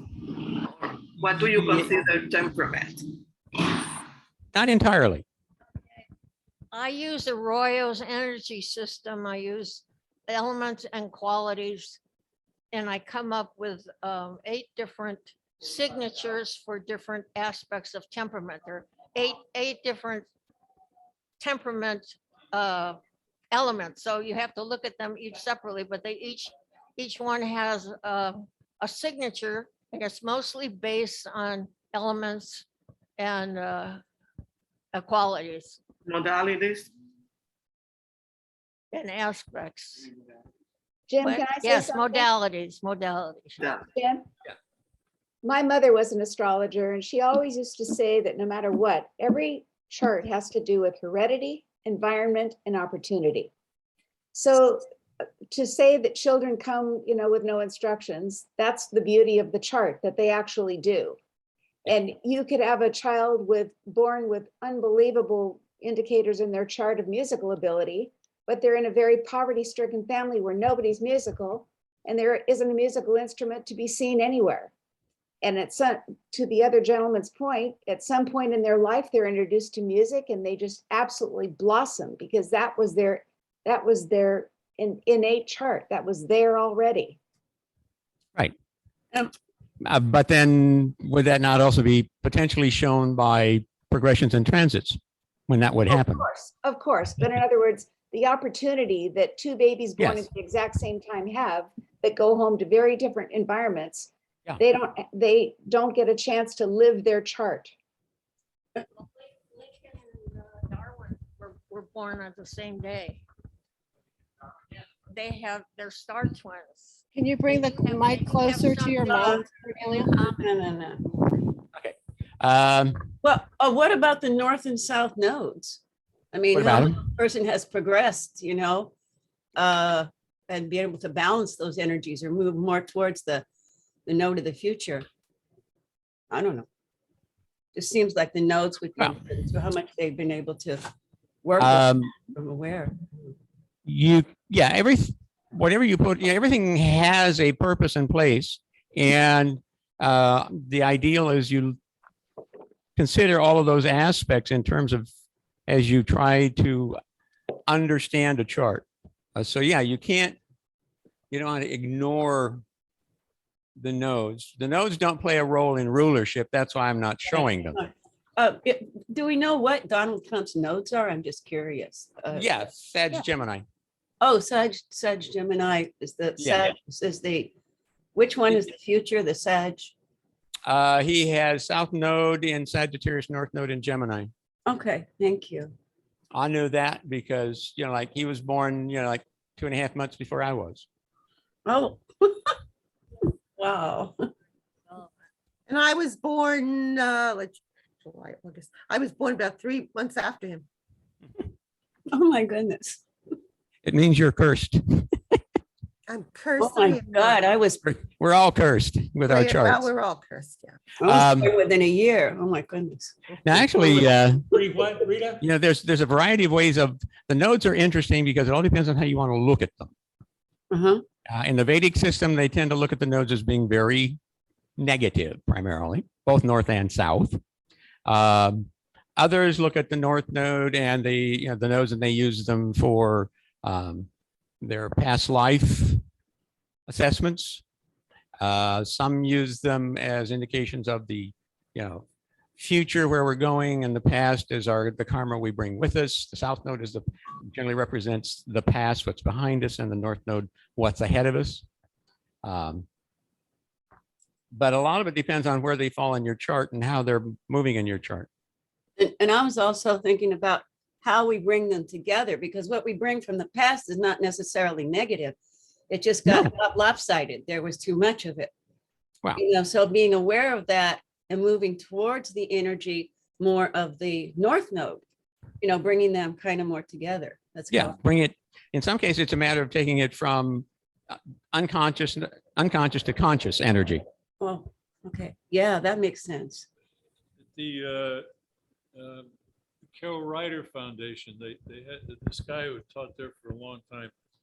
Talked about the Lucille Ball syndrome, which is because I guess she saw Carol Ryder, and she had the South Node in the 10th house, and so they called it the Lucille Ball syndrome because even though at the time in the 50s she was not just the famous comedian, she was the first female executive, and every time she went for a reading with Carol Ryder, she expressed this dissatisfaction around career, and so that they called it the Lucille Ball syndrome, meaning that where the South Node is, whatever house it's in, and you can all verify this, it sucks your energy. There's no matter what happens, it's like a black hole. You don't get any satisfaction.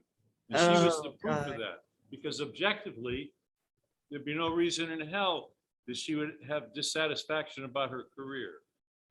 Oh God, I have female Hollywood executive. She was feeling her oats. But My experience is yeah, my experience is the direct opposite. I feel like the South Node is the superpower that you bring in, the things you do with grace and ease, and the journey is around in the direction of this North Node, but it's a journey.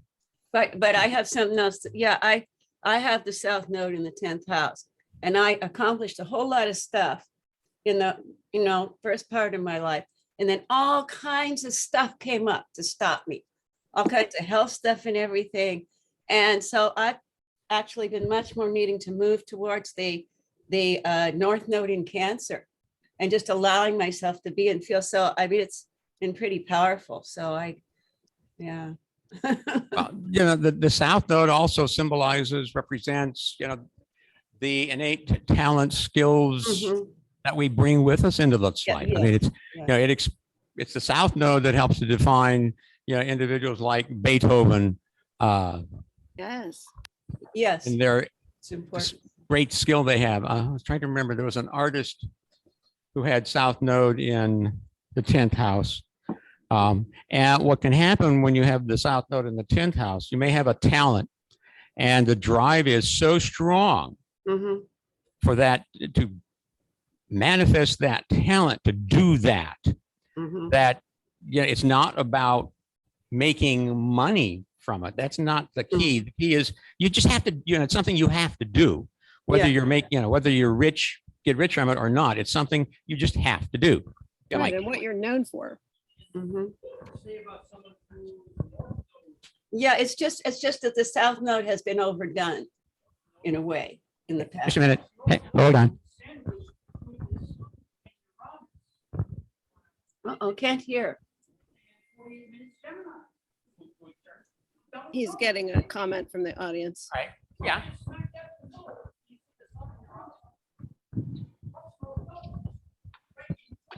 Yeah, the comment was made that Trump's North Node is basically sandwiched between his sun and Uranus.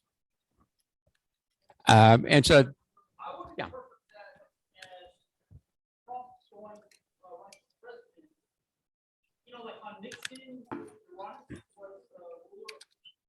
Yeah.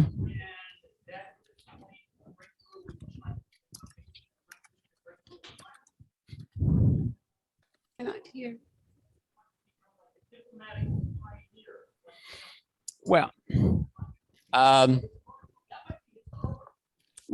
think his purpose is to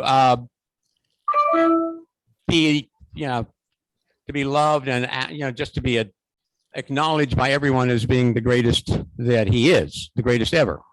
It's not so much about being a politician or not.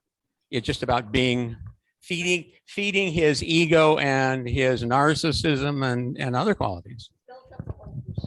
Yeah, that the idea that I can't lose, I can do anything. I can walk out into the middle of 7th Avenue in New York City and shoot somebody and kill them, and nobody's going to do anything about it because I'm who I am. Fifth Avenue, where it's more crowded. I just wanted to say about this issue about the South Node and the Lucille Ball syndrome. I don't want to be dogmatic about it, but I don't want to belabor it, but if everybody here at some point really took a look at that South Node in whatever house it's in, empirically, it can be determined statistically whether that's a valid concept, that it's either you can't get satisfaction, there's an obsessive quality, you're always striving for perfection that you never reach. Everybody in here can look at where that We South can't Node is. hear you, sir. I can. Maybe And empirical as to whether that's Lucille Ball syndrome is a valid concept. Yeah, he's going back to the Lucille Ball syndrome. The idea being, look to where, look to the house placement for your South Node. Well, yeah. To And me, it's just a place where it was overdone. You have a lot of qualities from there, and then to balance that out, it's good to be aware of that, move towards the North Node so you can actually manifest the South Node. well, yeah, that's not what like you have get rid to. of it. It's not like get rid of it. No, it's not about getting rid of it. It's about Being- understanding that the South Node, if you think about it, is that do you get satisfaction there? Or is it a point of frustration where if you over focus on the South Node, you can become obsessed with it and looking for something that you won't find because that's not where it's at. Right. And There's like 10 other planets and points in the chart that we have to consider, not just one South Node. Right. Right. But with I think Lucille, both are true, Jim. yeah, I with think both Lucille, are true. You can get satisfaction and it can be stifling as well. yeah. Because it is a comfortable posture. We come in, with those talents. And so it can be comfortable, but it doesn't mean our growth is there if we're not reaching for Right. more. Right. And to me, Lucille Ball was incredible, beyond incredible. I'm still watching her stuff. She was one of the funniest ladies ever, but I don't think she ever really was satisfied. And I know that she was very unhappy, apparently, in the last years of her life. Mhm. And she couldn't do the same things the same way. Yeah. anymore. And so that's kind of very sad to me because what she did was so incredible to me. Yeah. You know? Yeah, she was an amazing lady. Spencer.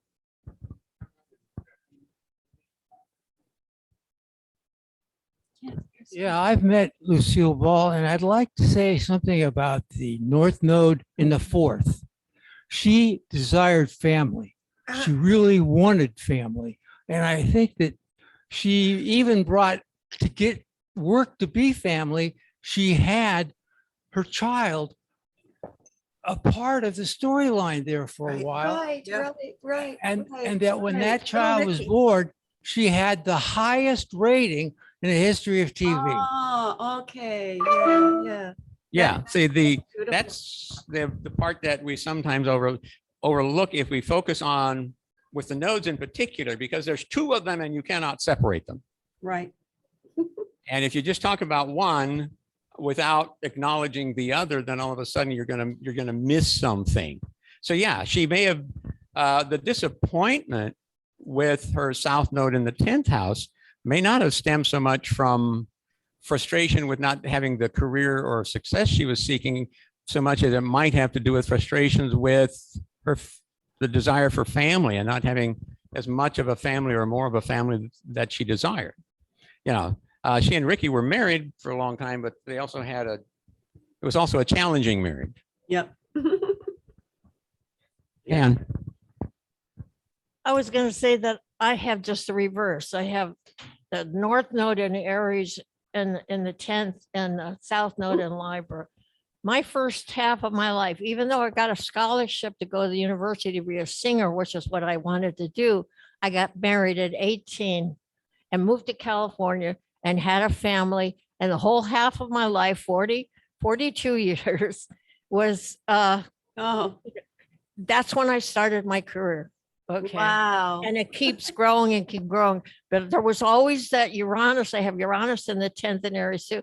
There was always a rebel in me against authority. I mean, it was always there. Hey, Jim, do you have other charts to show for our topic I today? do. Sorry. Oh, but really?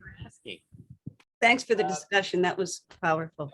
That was really a good discussion. I know we went kind of a little bit off the side, but it was really good. I appreciate But it. it's what we're all about. Thank you, everybody. Okay, so he has no final dispositor, no mutual reception, no dual rulership.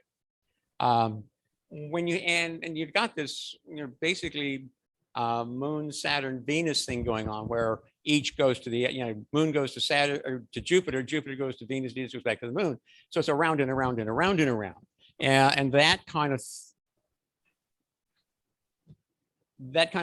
arrangement can make for difficulties with pinning it down and focusing. It's not necessarily going to impede success. It just means that you're going to have difficulty, focusing on something for any length of time. Okay, who's next? Wow. Oh, George H.W. Bush. Ooh. George Herbert Walker. What about George? What does George have? Yeah. Yeah. Sun, most elevated planet. He was a pilot, yes. Let's see. Bingo, bingo, bingo. That goes there. They go there. That goes there. Bingo, bingo, bingo, bingo, bingo, bingo. What goes where?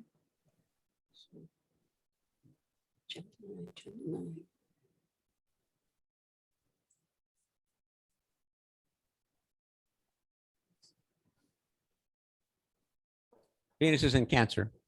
Venus, Pluto in Cancer. Excuse me, Jim. Yes. I have noticed an error on here. George H.W. Bush was born in Milton, Massachusetts, not Milton, Connecticut. Okay. It's not going to make that much of a difference. Well, it might change his axis by a minute or two. Okay. Yeah. We are talking about senior Bush, not junior. So a junior isn't a junior. We just call him junior sometimes. Yes, George H.W. was born in Milton, Massachusetts. And the reason I know that is because that was my hometown growing up. Oh, Milton, it should be Milton, Massachusetts, not Connecticut. Yes. Well, I just think it's interesting so far that these presidents have such a prominent Uranus. Barack was in the 7th, I believe. George W. Bush, Trump's in the 10th. And I think then Nixon's was the final dispositor. I mean, it's really interesting. Well, yeah, They were all odd. if I remember correctly, I think by sun sign, we have more Aquarian presidents than any other sun sign, if I remember right. Well, Was it Scorpio? Oh, well, maybe it's Scorpio. I haven't looked at it for a while. So I know we have a lot of Aquarian presidents. I mean, Washington, Lincoln, for starters. Yeah. Yeah. Okay, so what about Bush? Does he have a final dispositor? Does he have mutual reception? Does he have no reception? And what kind of reception is he getting now?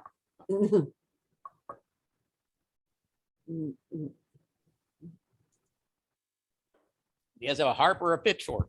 yes. Moon, That's Venus, Jupiter and Sagittarius. No, but that's not. Moon, Venus, mutual reception. Yes, Cornelia mentioned that he has mutual reception between Venus and the moon. Oh. Yeah. Oops.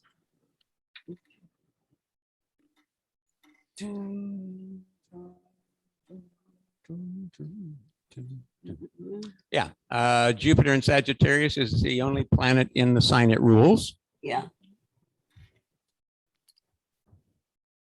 But since he has a mutual reception, we don't have a final dispositor.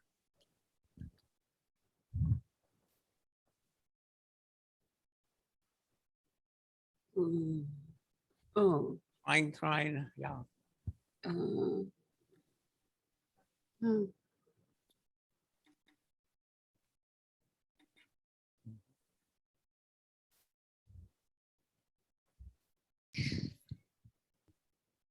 Jim, you want to say the question again for folks that are new? Right, so he doesn't have a mutual, he does not have a final dispositor. He does have mutual reception. Venus in Cancer, Moon in Libra or Libra, depending upon your pronunciation preference. So yeah, so there you know, and Jupiter, while it's in Sagittarius, nobody points to him ultimately, but it's not like he's out there by himself. He's got a square to Uranus, and a trine to Neptune, who is the new ruler of Pisces. So, you know, it's, yeah. Okay. Let's see what else we got here. We got a couple. I might have another chart or two. I'm not sure. Oh, here's the meetup chart. Chart for noon today. Noon chart. What do we got here? Awesome. Thank you for sharing something that's not a white man. Oh, yeah. I just got. Well, no, I am sorry, but Obama is not a white man. Or a politician or a president or a leader. Thank you. Yeah. Oh. And We should look at Lucille Jupiter Ball's on North chart Node? sometime. Okay. Oh, luck. You got here safely. You'll get home safely. Okay. So. Oh, what is it? Boom, boom, boom, boom, boom, boom, boom, boom, What is it? boom. Nope, nope, nope, nope, nope, nope. Okay. Oh, no, let's see. Okay, so we have Neptune in Pisces. So we have, and they're the only planet in the sign they rule. But you'll notice that nobody points to Neptune because there is nobody else in Pisces. So we don't have a final dispositor. Is there a mutual reception going on here somewhere?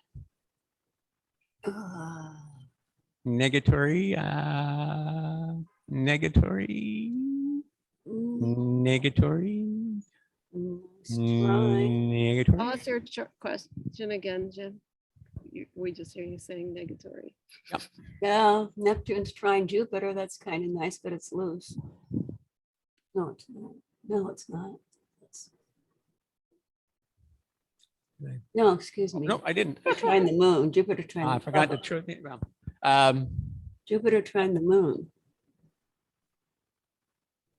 mhm. So there's no final dispositor, there's no mutual reception, there's no dual rulerships. No. Everybody's kind of like bouncing around playing with each other. I mean, everybody's connected to somebody. So nobody's unaspected. So some of us are a mess and some of us are aspected. Some of us are affected and some of us are effective. I like the moon in Sag. Okay.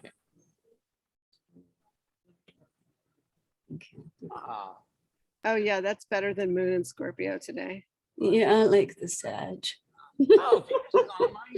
Trine Jupiter, trine Trine Jupiter, Moon and- Jupiter, right? Yes. Moon and Sagittarius, trine Jupiter is looking fine. That means it's a party. Everybody come to the Astronomy on Tap tomorrow at the pub. Moon and Sagittarius. Whoop, whoop. Well, All right. thank you, everybody. Wow. Oh, which means, Mm. memory serves me correctly. Is that where the moon goes out of bounds, I think? Well, all right. So Tomorrow, you mean? going to like wrap things up here. Assessing rulerships. Okay, you start with a chart ruler. Look at the ascendant. What's the sign? What planet rules that sign? That's a good starting point. And consider what house are they in? What sign are they in? And what aspects do they make? Now, are there any planets in signs they rule? You know, if you've got 2 or more planets in signs that they rule, you don't have a final dispositor. What aspects do they make? Planets in signs of their exaltation. I mean, they're stronger. What aspects do they make? What about planets in the sign of their fall or in their detriment? What kind of aspects do they make? See, where fall and detriment are considered weakenings, there may be other factors that can help to offset that weakness. And generally, that's not something that I think most practicing natal astrologers really consider, because I don't know how, they're not necessarily that significant, but it's something that I think you should keep in mind, because as you're talking with someone, there may be a question or something come up that can be answered, or you might gain some insight based on that factor. The fact that they have a planet's in its detriment or in its fall.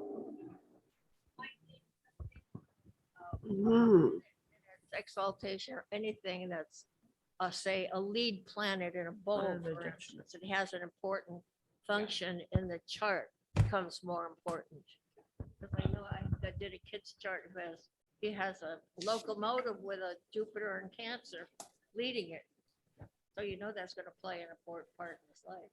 Yeah, what Cornelia is pointing out is that when you look at your chart pattern, if there's a particular chart pattern, such as particularly a bowl or a locomotive, look at the lead planet, because that lead planet is going to take on some added importance simply because it's the one in front. It's leading, it's the engine, it's the one pulling the train along.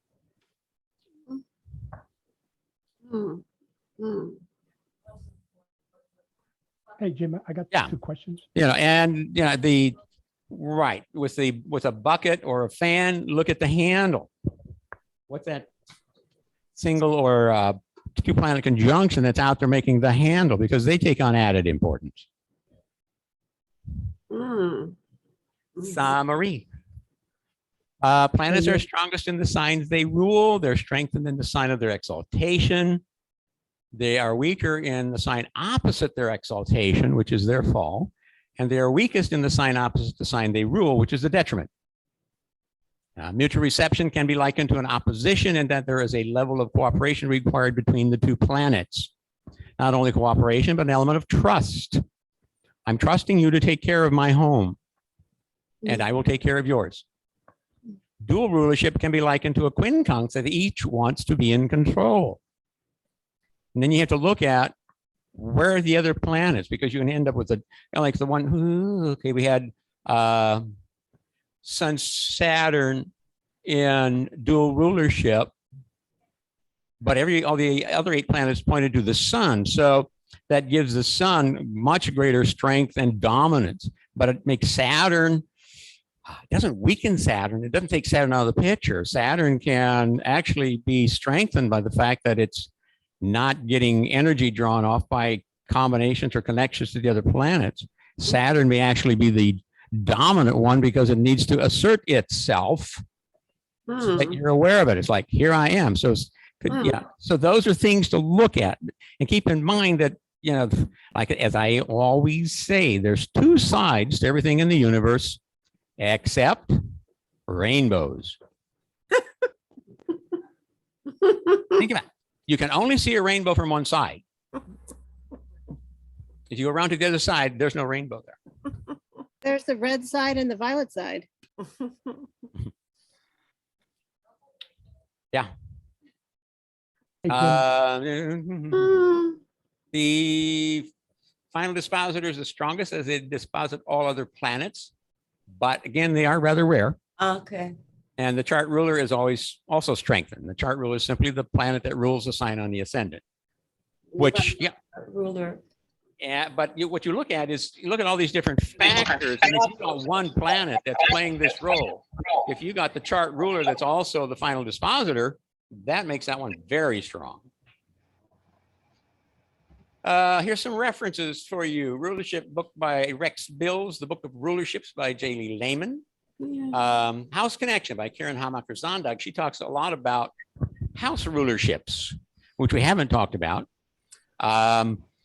But next month, we're going to talk about signs. And so we'll be talking, you know, rulership will come into play. And then in September, we'll be talking about the houses. And we'll probably be going places that you don't, I want to go places you don't think about, like the bringing some of the Vedic rules on houses. What, because they have some different thoughts on houses in terms of what is ruled, what the houses rule or represent.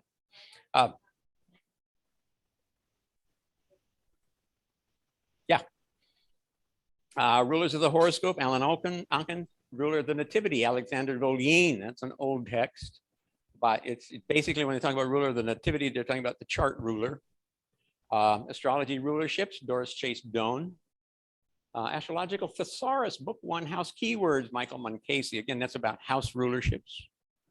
And you can always go out there and browse the internet and get all kinds of valuable, invaluable, and totally worthless information. Too much information. Hey, Jim, can I do one more last minute invitation? Oh, by all means.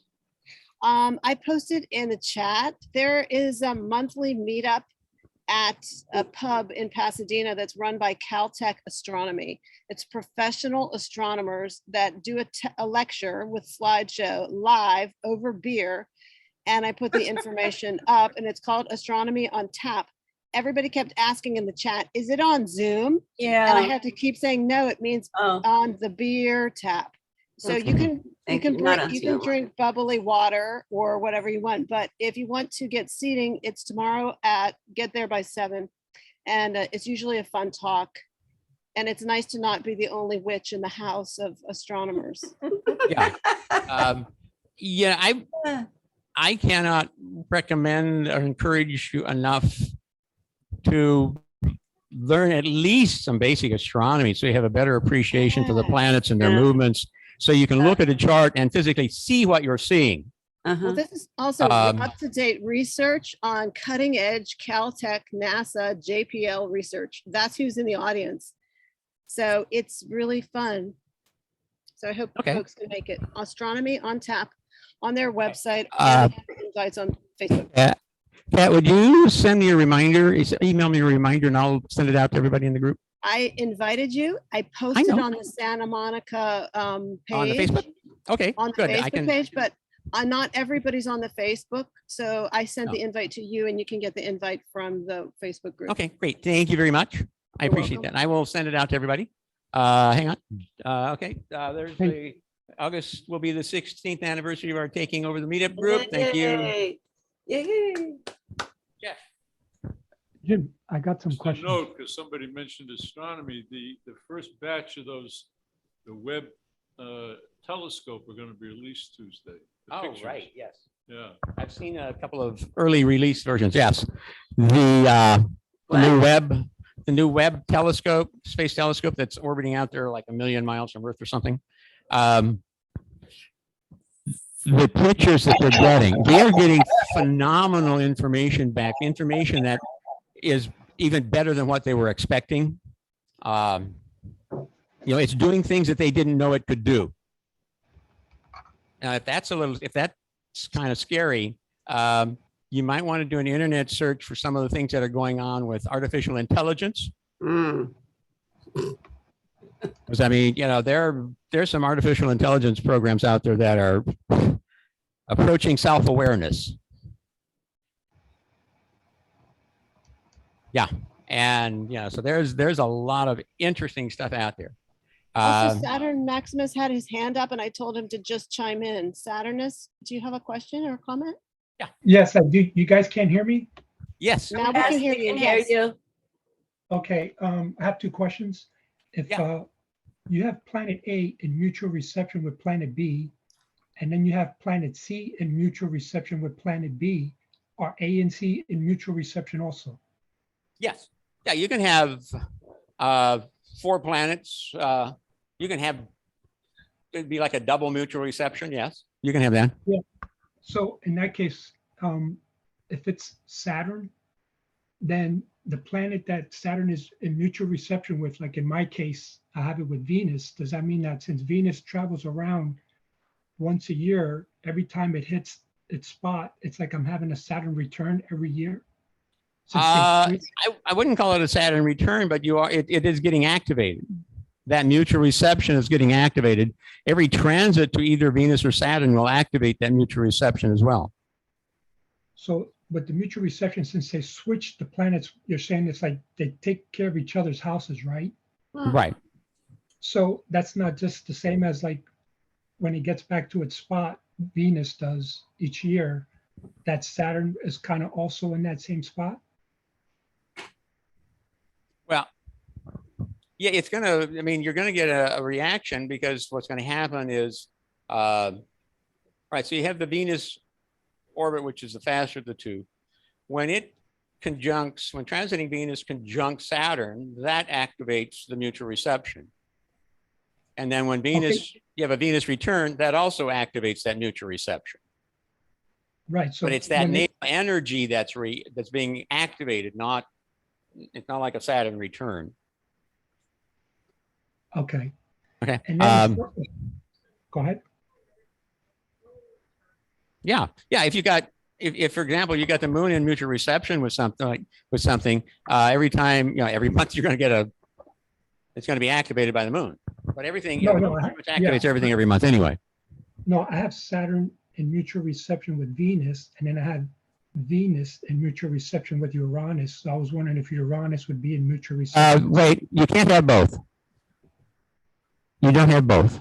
The reason I'm saying that is because you're using the ancient rulership. So you've got Saturn and Uranus. Venus is in Aquarius. You share your chart? Okay, so then you have a Venus and Uranus is where? Uranus is in Taurus, or where's Uranus? It says Libra? it says disabled share. It says I can't share my chart. That's okay. Uranus would be in Libra? Yeah, so I have Uranus in the 5th house in Libra, and I have Taurus. I have a Saturn and Moon in Taurus in the 12th house, and I have my Sun and Venus in the 9th house. Well, so in Aquarius. From a standpoint of mutual reception, I mean, yeah, I would say that yes, you have the Venus-Uranus mutual reception because Uranus rules Aquarius, not Saturn.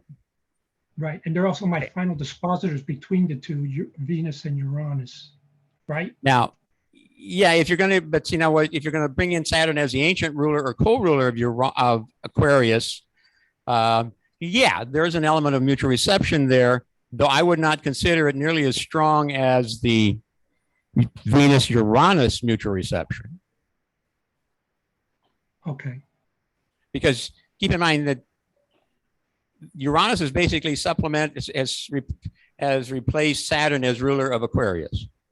So Saturn still gets Capricorn, but he sold it to we transferred the title from Saturn to Uranus. So unless Saturn is holding like a mortgage or a note on it, but yeah, it would because Saturn's in Taurus, regardless of where Venus would be, any transit to Saturn will activate Venus. Okay, so transits are going to activate a transit of a natal planet, regardless of what sign it's in, will also activate the planet that rules that sign, regardless of where it's at. Okay. All right. So you have the rulerships of the signs. Okay. So you have Saturn in Taurus. Yeah, so regardless of where Venus is in your chart, regardless of whether Venus and Saturn are making an aspect, transits to Saturn will activate Venus because Venus rules Taurus. Yet it may not be, it's not going to be as strong or effective probably as it would if there was an aspect between the two or if Venus were in Capricorn. But yeah, transits tend to light up a lot of stuff. We tend to focus on the one key factor. Oh, we have, Mars conjunct Saturn in Taurus. And so we focus on that. But don't lose sight of Venus, wherever Venus is in your chart, because that's also getting activated because it's, it's happening in Venus's home of Taurus. Okay. Okay. And then, so then the other step, of course, is to keep in mind that Venus in Taurus is not Venus in Libra. Just as Mercury in Gemini is not Mercury in Virgo. Okay, say that one more time. Venus in Taurus is not like. Yeah, Venus in Taurus is Venus in Taurus is not the same as Venus in Libra. Because Taurus and Libra are different. Okay. Right. Yeah. Just like, yeah, go ahead. Okay. And then you mentioned earlier in the beginning of the class about the transits coming up. And I think somebody mentioned that August 1st, we have Uranus at 18 degrees of Taurus. That wasn't an important transit because of it's adjacent to something. And I was just curious because I have my moon there at 17 degrees of Taurus in the 12th house. And I guess the moon then enters to my Venus, which is the ruler of Taurus, and my Venus is in the 9th house. So that Uranus going conjunct to my natal moon there is going to activate my Venus, correct? Would it activate the North Node in Taurus? No, my North Node is in Pisces in the 10th house. Oh, I'm sorry. I was thinking of the one right now. No, not your North Node. Jim, can you bring up his chart? North Node of the planet. Well, hang on. Let me show you the chart that we're talking about. Oh, you're talking about today's chart, the chart of the Talk moment. about for that date. Where am I? Here we go. Yeah. So we could look at the transits coming up, Saturn, and look at your chart. Those were great questions. Thank you for contributing. All right. Yeah, I have a million more questions, but I know we're limited. But Jim's pulling up the chart of the day. What's your next question? Well, I'm just still trying to figure out how this all makes sense. That's all. Yeah, it's just reading and practice. Reading and practice. There's a lot of YouTube videos up. There you go. Okay. It's just when in the beginning he was mentioning the different coming up important dates, and August 1st he didn't list that one, and someone chimed in that should be added also. Yeah, next time, please chime in with your questions as soon as you have them. Because that way we can answer right away and then we all are learning. Jim's going to share. So thanks, Jim. Why are you not showing there? August 1st. Okay. August 1st. Why are we watching this? What was your question, Saturn, about? Well, because someone had mentioned that he didn't list that as an important transit on August 1st, the fact that the North Node was going to be conjunct Uranus on that date with Mars. So Yeah. my question was like, I have my moon is in Taurus at 17 degrees. So now I'm Yeah. going to have all those three Yeah. Wow, that's items big. Like activated, body. Oh, there we go. activated my Venus, which is in, Okay, ninth, so correct? Wee. So your Venus is Very. at 17 Taurus? No, my natal moon is at 17 degrees of Taurus in the 12th house, but my Okay. Venus is at 23 degrees of Aquarius in the 9th house. Oh, So okay. those So, three yeah. transits are going to activate my moon. Do you see? My moon's going to answer to Venus. So, right? Or is it just like Venus being in the 12th house because my moon is there? well, you have a Venusian or Venusian element to the 12th house because it's Taurus. But it's not like having Venus there necessarily. All right, so here's a chart for August 1st. This is like about 8:11 p.m. Doesn't the moon answer to Venus though? Yes, because you have moon in Taurus. Now the moon is exalted in Taurus. Yeah. Right. So the moon is really happy there. Almost as happy as she would be in Cancer. But yes, so, but it's kind of like she has to pay rent or homage to Venus because it's Venus sign. Okay, so then these three transits then on that August 1st, it's going to affect then Venus more because Venus owns the 12th house, or is it going to affect? Do you have Taurus on the 12th house cusp? Yes, I have that's my 12th house, yeah. And Okay. my 12th house is Aquarius where I have the Venus, which is conjunct my sun. Yeah, I mean, yes, because Venus rules Taurus. Okay, so then how does that affect Uranus in the 5th, which is a mutual reception with Venus in the 9th? Or is it going to activate all those two? Because then they It doesn't. Well, it doesn't. It's going to affect it only in the sense that you've got North Node, Uranus, and Mars all transiting through Taurus. And on the 1st, they will all be at 18 degrees of Taurus. So that means you're all going to be activating your moon. Okay. And then, okay. So you said it also activates Venus because Venus owns Taurus, correct. My house, correct. And right. then so with Venus, you got Venus in Aquarius, you said, right? Correct. And then I got Uranus in Libra. So isn't that like that's a mutual reception? So that's going to activate Uranus also. Right. Yeah, because of the mutual reception, then this is also going to then activate your Uranus.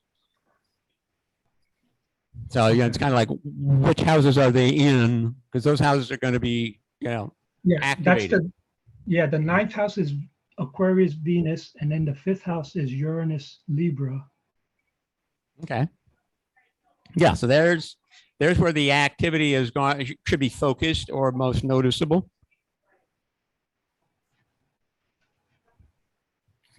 Okay.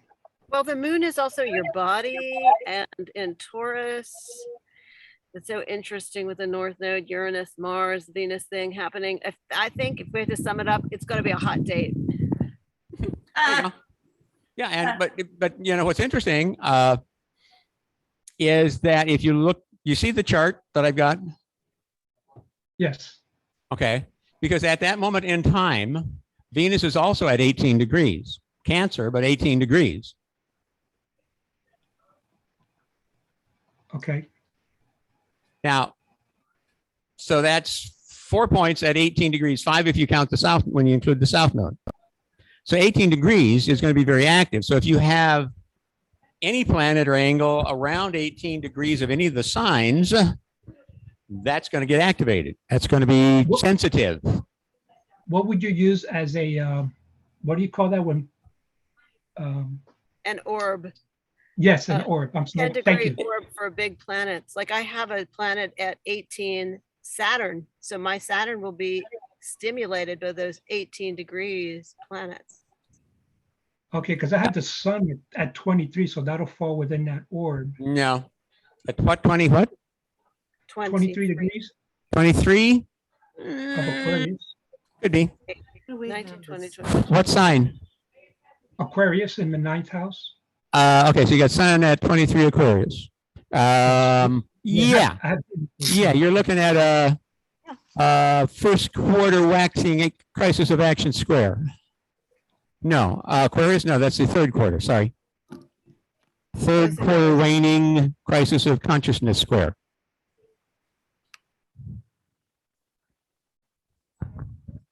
Just keep in mind that, okay, so the North Node, because it moves backwards, is separating from the square to the sun, but Uranus and Mars are applying to the square to your natal sun. So they're going to get closer. And at some point, they will make an exact square to your natal sun. Okay, so do you use 10 degree orb also? Or just the orb will, no, not for squares. I'm kind of flexible, vacillate on orbs, but I like to keep them a little tighter only because when you consider how fast the planets move, if you give Saturn a 5 degree orb, it could take Saturn months to cross that gap. So are you feeling it for several months? Please charge now. I don't know what I should be feeling. I'm just curious. Yeah. But yeah, it's, when it comes to orbs, basically, as far as displaying aspects in a chart, I use solar fire, and I pretty much just let the standard, whatever solar fire has set as their standard, take over and let it show up what shows up. And then from that point, I will decide, what I'm going to do with it. But keep in mind with, particularly Uranus, Neptune, and Pluto, they move very slowly. So if you give them big orbs, you're expecting something to take months or even years to happen. Right, but he's talking about the moon. Yeah, with the moon, It's gonna move really fast. So like a big orb. it moves quite fast. And yeah, the moon can move anywhere from just under 12 degrees to over 15 degrees a day. Exactly. That's why I said 10 degree maybe for a moon. Yeah, you might go with, 9 or 10 for the moon and sun because they're the big guys. Yeah. Now, if you want to visualize this, okay, the full moon, the sun are approximately half a degree wide. Their diameter is about half a degree. Sun's a little more than that. Moon might be a little less than that. So if you're talking a 10 degree orb, you're talking 20 widths of the sun. Yeah. Yeah, well, I mean, it was just 5 degrees away, but I was more curious, like how do you take advantage of some big transit like this where you have the three, the Mars, Uranus, and North Node on my natal moon on the first? Like, how do I prepare, or what do I do to take advantage or be on the lookout for in terms of interpreting how to take advantage of this? Or okay, so what I would suggest is you look back go back historically to when did this happen before. Now, you're not going to have a Uranus on your North Node. You're not going to have the Uranus North Node Mars combination. You're not old enough, but you certainly have had Mars has gone over that probably several times because it goes over at least once every 2 years. The nodes go over it like about every 18 years and change. So you might want to look at the nodal flop, which is like a 9-year time frame. So what happened when the South Node was on the North Node? So I would start by looking to see when Mars was on your transiting Mars was on your North Node. Look at those dates and then look to see if there's anything else going on at the same time. You're saying when Mars was on my natal North Node or on the... Yes, transiting Mars on your natal North Node. So look at the dates when transiting Mars was at 18 Taurus. Now Mars moves at a pretty good clip. Well- So you can easily give Mars a 5 degree or 5 or 6 degree orb. Jim, Or a could little you more tell than us, that. just so everybody could play and think about that, when is the last time Mars transited Uranus?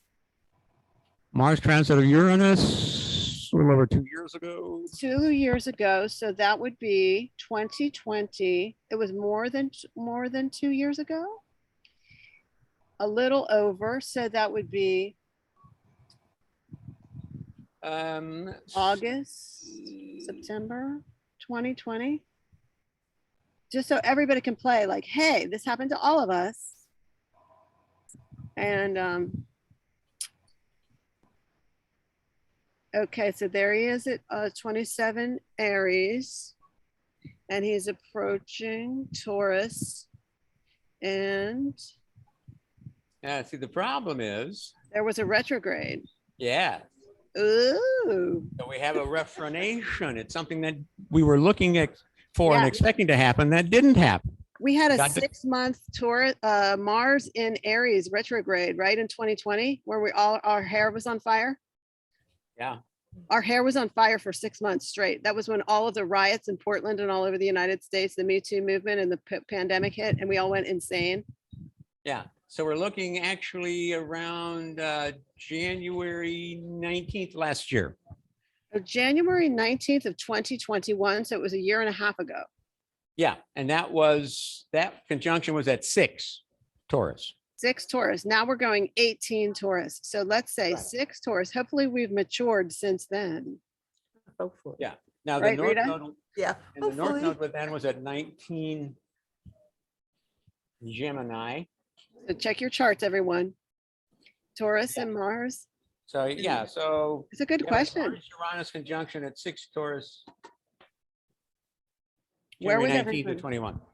Where was everybody January 19th, 2021? How were you feeling, Mars and Uranus? Was your hair on fire or was your bed on fire in Taurus? I was hibernating. We were hibernating. 2021. January of 2021. That was 9 months into the pandemic. It was a full birth of the pandemic. We were thinking about vaccinations. We were just barely getting the vaccine rolled out, Taurus. I'd have to look at my, I'm gonna look Ruled at by my. Libra. Libra is in Capricorn. Capricorn 27. So we're looking at, like, let's do the game of, let's do the dispository rulership game right now, Jim. Okay. Do you want to do it? Because that's what my brain started doing. Oh my gosh, we had Mars and Uranus and Taurus. Taurus is ruled by Venus. Venus is in Capricorn. How are we feeling about Aquarius. Okay, Saturn and Aquarius. Yeah, exactly. Saturn's in Aquarius. So we were under patriarchal lockdown. Big Daddy had us in lockdown. So on January 19th, my analyst said, I'm going to make an appointment for your vaccination. I got it on January 20th. And guess what, Rita? We discovered that, this Mars and Uranus in Taurus reports to Venus and Capricorn. Capricorn is ruled by Saturn. Saturn's in Aquarius in his home base, his or her home base. So we were all on lockdown. Jupiter, Saturn, that was right after the big conjunction of 2020 in December, everybody, remember? But now aren't you mixing rulerships? I mean, Because just mentioned earlier that Uranus rules. Aquarius. Yeah. Saturn should be Capricorn, it's not in its home, right? Like, I would look at this and say that, the 4 Aquarian planets are disposited to the Uranus. Yes. I would not consider Saturn as the ruler of Aquarius for this exercise. Okay, I'm using traditional and Jim's using Yeah. modern. Yeah. Yeah. I see what you're doing. But see, if you want to use traditional, then you really should get rid of Uranus, and then it becomes a moot question. Got That it. changes the whole scheme of things. Well, I don't do an either or, I do a both. Yeah. I feel like it's what do we start getting served for dinner? This and that. Uh-oh. And sometimes they don't go well together. Yeah, sometimes they don't go too well together, do they? But yeah, so what we have is Neptune in Pisces is the only planet in the sign it rules. and everybody else was playing ping pong. And the pandemic was spreading like Neptune and Pisces. Right. And notice all of the planets are contained within the nodes. Oh, yeah. Oh, so what's that called? There's a term for that? Kalasarpa. Kalasarpa. Kalasarpa, everyone. Yes. That means that we are in deep doo-doo. It's not going to be an easy time. And Yeah. we were, right? Yeah. And you have everything, the planets are all within a little more than a trine. Oh, yeah. It's a 120 bundle almost, right? 128 degrees. Would you call that a bundle, Jim? Yeah, I would think of that as being probably a bundle. Because it's all within a 120-degree trine. Yeah, I call it a bundle. Yeah, so we were just like compressed. This energy was like this Yeah. tension. It's Well, like a bundle January if you wanna- 6th was just days before that whole Capitol riot, right? January 6th, 2021? Yeah. Results of the election, Right. right? This is what, 2 days before the swearing in, the inauguration. Yeah. A day Yeah, before the inauguration. Oh I my was God. getting my vaccination when he was being sworn in. I was online for it. I just escaped massive gun violence and shootings on my job site during the, and that's what so it was like tension. Yeah. Mhm. Yeah, it was a very tense, chaotic time. I mean, look at it. You've got the planets bundled up. You've got 6 planets in fixed signs, 3 in cardinal, and only 1 mutable. Yeah. It's like, yeah. Right. Oh. And the North Node's in Gemini, and that's bang on the Sibley chart. Yeah. Now, as I recall, I think the North Node is considered like it's exalted, if you want to call it that, in Gemini, and the South Node is exalted in Sagittarius. So that's would be their strongest positions, sign-wise. Yeah, it was powerful. So yeah, I like it because that's where I got mine. So it was that was so interesting because it's right in the Sibley chart. It's 2 days before the inauguration. Biden and Harris and coming in a lot of changes, and also that the nation was on total final lockdown in terms of security. right now, think back to just a few minutes ago when we were talking about the one that's coming up on August 1st. Yeah. So the Mars-Uranus North Node conjunction. Where was that? You want to go back to that chart? No, I'm asking you. Okay. Remember what 18 where was degrees, 18 Taurus, right? 18 degrees Taurus. Look at this chart. Mercury's at 18 Aquarius, a square. Neptune's at 18 Pisces, a sextile. Yeah. So it's that 18 number. Yeah, Neptune is at 18, Mercury's at 18, Venus is approaching 18. North node's at 19, North and South node, they're gonna move to 18. Mm-hmm. And it's not gonna be a hot moment. Yeah. Going numerologically, 18 is a 9. 1 plus 8 is 9. 9 is the finishing number. It's a finishing at the end of a cycle because the next one up is the 1. 18 is also the moon card in the tarot, which represents a sign of Pisces, which is where Neptune is. 1 plus 8 is 9. The number 9 in the tarot is the Hermit, which is Virgo. Everything is connected.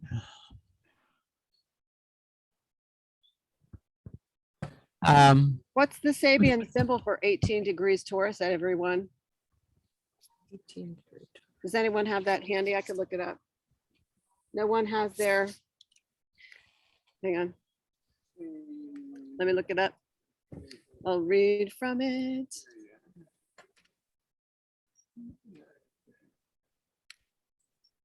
What is it? Cafe Astrology has a really good Sabian chart. Sabian symbol. Does anybody, I know Carolyn usually has a book handy. You have an 8-8 there, Katrina. You typed, there you go. Oh, I'm just Googling right now.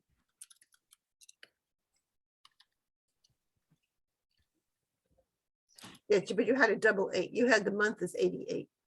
18 What are Taurus. you talking about, Rita? It's fine now. A new continent rises out of the ocean. Who is Tara? 19th degree of Taurus. Hey, could you say that loud and clear, Jim? I couldn't hear you at all. Sorry, babe. Okay. A new continent rises out of the ocean. Bingo. Thank you. A new continent rises out of the ocean. That's what America is. And that's where we are. We just had an Independence Day and a lot of us protested it, the same as Canada last year. So a new continent is being born. Okay, so I have a question for you. Yes. Okay, geologically, what would have to happen for a new continent to rise out of the ocean? A volcano, a Uranian volcano. Yeah, volcano, earthquake. Coming out of the ocean is going to generate massive tidal waves. Disaster, chaos. Hang on, where is, oh dear, oh dear, oh dear. One more thing to think about. 18:9. Oh, yes. What is it, Jim? Moon wobble. Oh my gosh. Moon wobble. Sun's at 9 Leo. It's applying to a square to the nodes. So you get moon wobble when the sun is either square or conjunct, either square the nodes or conjunct either node. Saturn has said, I think Canary Islands had a volcano explosion at that time. Do you mean, chime in, Saturn Maximus? When was that? Last year on the January 19th? Yeah. January 19th. I remember a big volcano thing happening. I don't Oh, remember. that the was in exact- the South Pacific? Yes. No, that was that was in the Atlantic, just off the coast of Africa. Oh, there was another big Uranus station and there was a big volcano, an island was birthed in the South Canary Pacific. Okay. Well, I guess in multiple places around the world then. Yeah, it can happen in lots of places. And we could look at the astrocartography for that one. Jim, what was the other point that you mentioned in the Sabian symbol before I lose my brain? The other one was, oh, you mean the continent rising out of the ocean other than before that one? Yes. I don't remember. That was the one was 6 for 6 6 degrees Taurus. Taurus for the Uranus Mars conjunction on January 19th. Yeah. What was that, Sabian? I'm trying to remember now. Okay. What was it? Okay, I'll get it. I'm gonna get it. 6 Taurus, 6 to 7 Taurus, the woman of Samaria at the ancestral well. The woman of Samaria at the ancestral well. We got to do metaphoric translation here. It's a woman, that's a water bearer. She brings the wisdom up from the unconscious of the ancestors. Did that make sense? Hang on. Everything makes sense if you riddle it out. The woman, so it's the feminine of Samaria. Samaria is an ancient city and she's a water bearer. She's a working woman. She brings the water from the unconscious wisdom from the ancestors' well.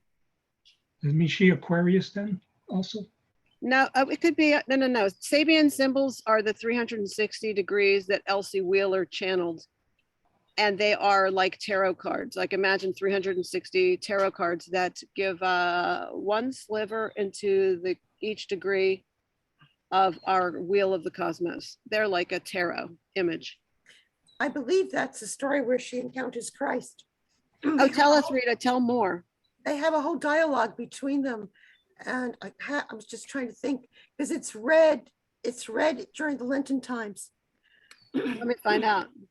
Let me find out what it is, the woman Sumerian. But she is bringing waters. There's no mention of Christ in this Sabian symbol. But she no, but this would be in the Christian symbolism. Oh, got it. Because in of Samaria, in Encino, what's the name of it?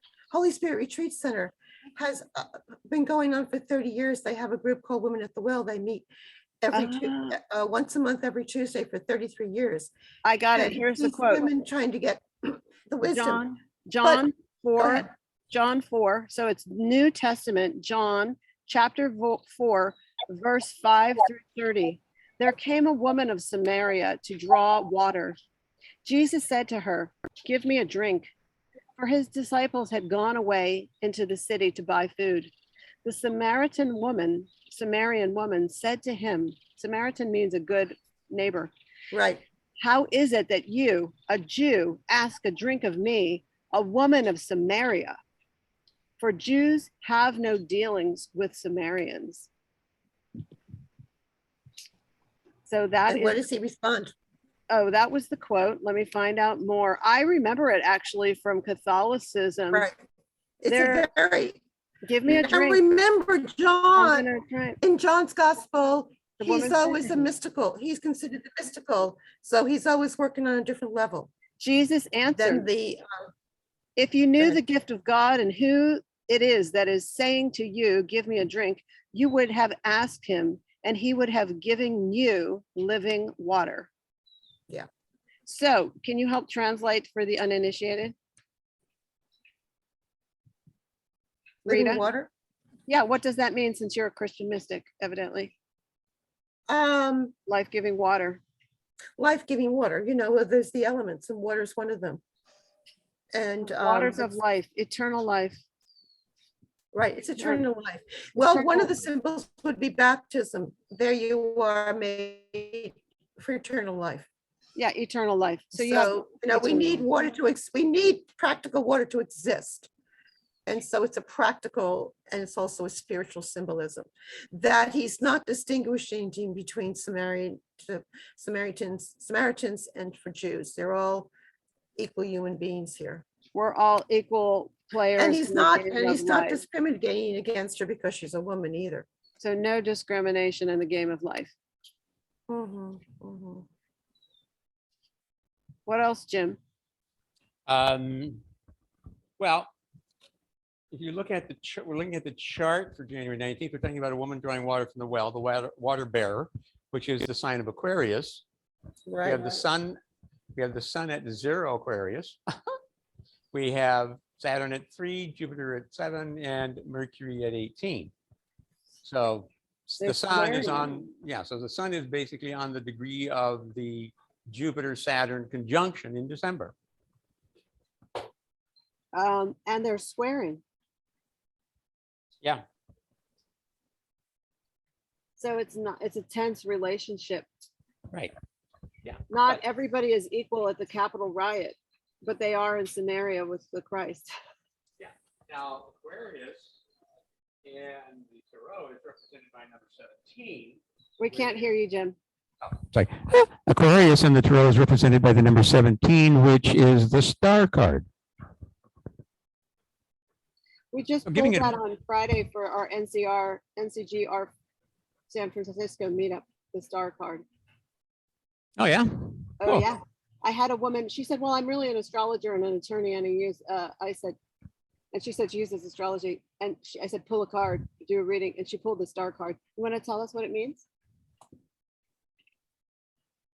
Well, it's the star card basically is, if you think of the Aquarian energy, Aquarius is really about concern for mankind, not so much the individuals.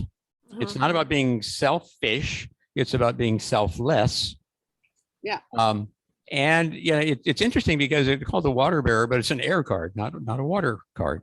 But it's also, the star symbolizes just be the star you are. Go out and do good. You can think of it as it's a good time to, random acts of kindness. Yeah, well, Things of that in nature. traditional, It's yeah, about- traditional astrology, the water bearer it's the working man and woman that serves you from the well. It's the Right. frontline service worker. Mhm. And if you go with the reference to the Sumerian woman, it's Yeah. about, you know what? Yeah, We're all equal. Set aside Yeah. these old prejudices and misconceptions. yeah. Yeah. And unfortunately, there's this growing segment. I don't know if it's growing, but there's a large segment, very vocal segment of the American population that doesn't believe that. You know, they are the most unchristian Christians you'll find anywhere. I mean, Yeah. I think, you know, I'm sorry, they should be ashamed to call themselves. Yeah, we've had this conversation with the Roe versus Wade overturn about this issue of who's trying to change things and why are we flopping back to this theocracy, colonialist, colonizing the body, the gender, the race, the poor, the earth. Well, and it came up in Lee Lehman's talk at NCGR last month. Yeah. This very question. Yeah, and they also want to bring, you know, put the church into government. Yes, that's what I'm I saying. think the church should be driving government, not the other way. You know, Yes. that they're, you know, they're saying that the Constitution doesn't separate the two. Uh-oh, we're in Well, hot like- water. So Yeah, this, we are headed for Handmaid's Tale. well, the Sri Lankan protest, did you see what happened yesterday in Sri Lanka, everyone? I heard something about Yes. it. They went, They took over the presidential palace went and he apeshit. took off in. The people took over the palace and the government. They overthrew the dictator and he resigned and exited the country in exile. The people swam in the swimming pool and the institution took over. interesting. The, Well, getting let's back hope to that that, we don't have something like that happen here, because I'm afraid if the people did that, it would be the wrong people. Well, I know I'm nervous about that. It's one or the other. Should the women take over and overturn the overturn? Or we better, if not, someone might. Yeah.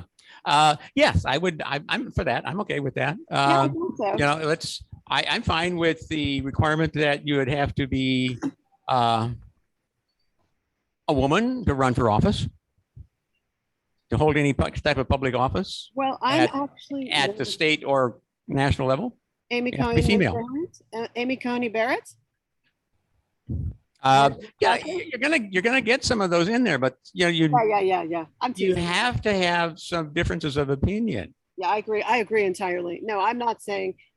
My point was, I'm being devil's advocate on that one. Absolutely. If we had more gender and cultural, racial, economic justice, no question.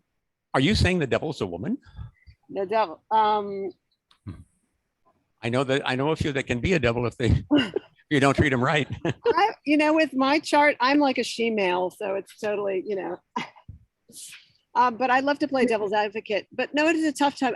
What I'm doing is I'm making a joke of the moment, which is the only way I'm able to survive the moment. getting back to that Sabian symbol of 18, since we looked back and we saw what was happening back then at that time, so could we then project that on August 1st, since that's the 18th, that it's going to be the same kind of symbol applying a new ocean? No, because we don't have the same square. We just didn't have the Pluto, Jupiter, Saturn conjunction that we had the December before. So it's a different time, different cycle. So how would that Sabian symbol apply on August 18th? I mean, on August 1st, being those planets on the 18th? So what was the Sabian symbol again for the 18 Taurus? Because it's going to be a different time.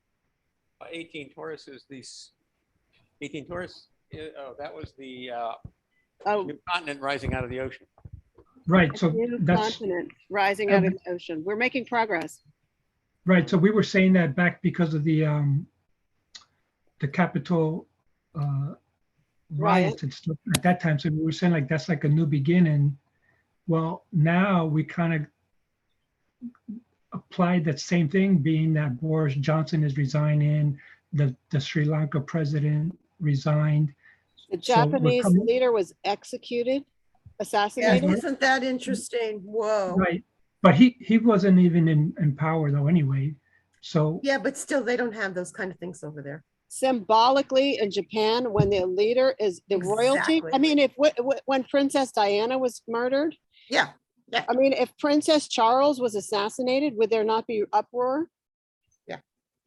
Right? What do you think about? Yeah. So we have those three things simultaneously. So so planetarily, all this new continent, and it's volcanic, it's Uranian, it's Martian. right. So if that's happening now, which is 21 days away, it's just going to intensify as we get closer towards the 18th.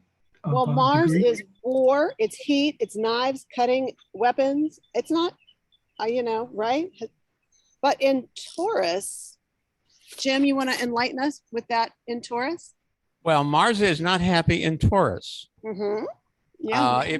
Whether you consider Mars as ruler or exalted in Scorpio, that means he's going to either be in his detriment or fall in Taurus. Right.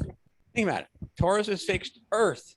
Mars does not like Taurus. It bogs it down. It hinders it. It restricts it. It tries to slow it down and control it. So Mars is very unhappy there.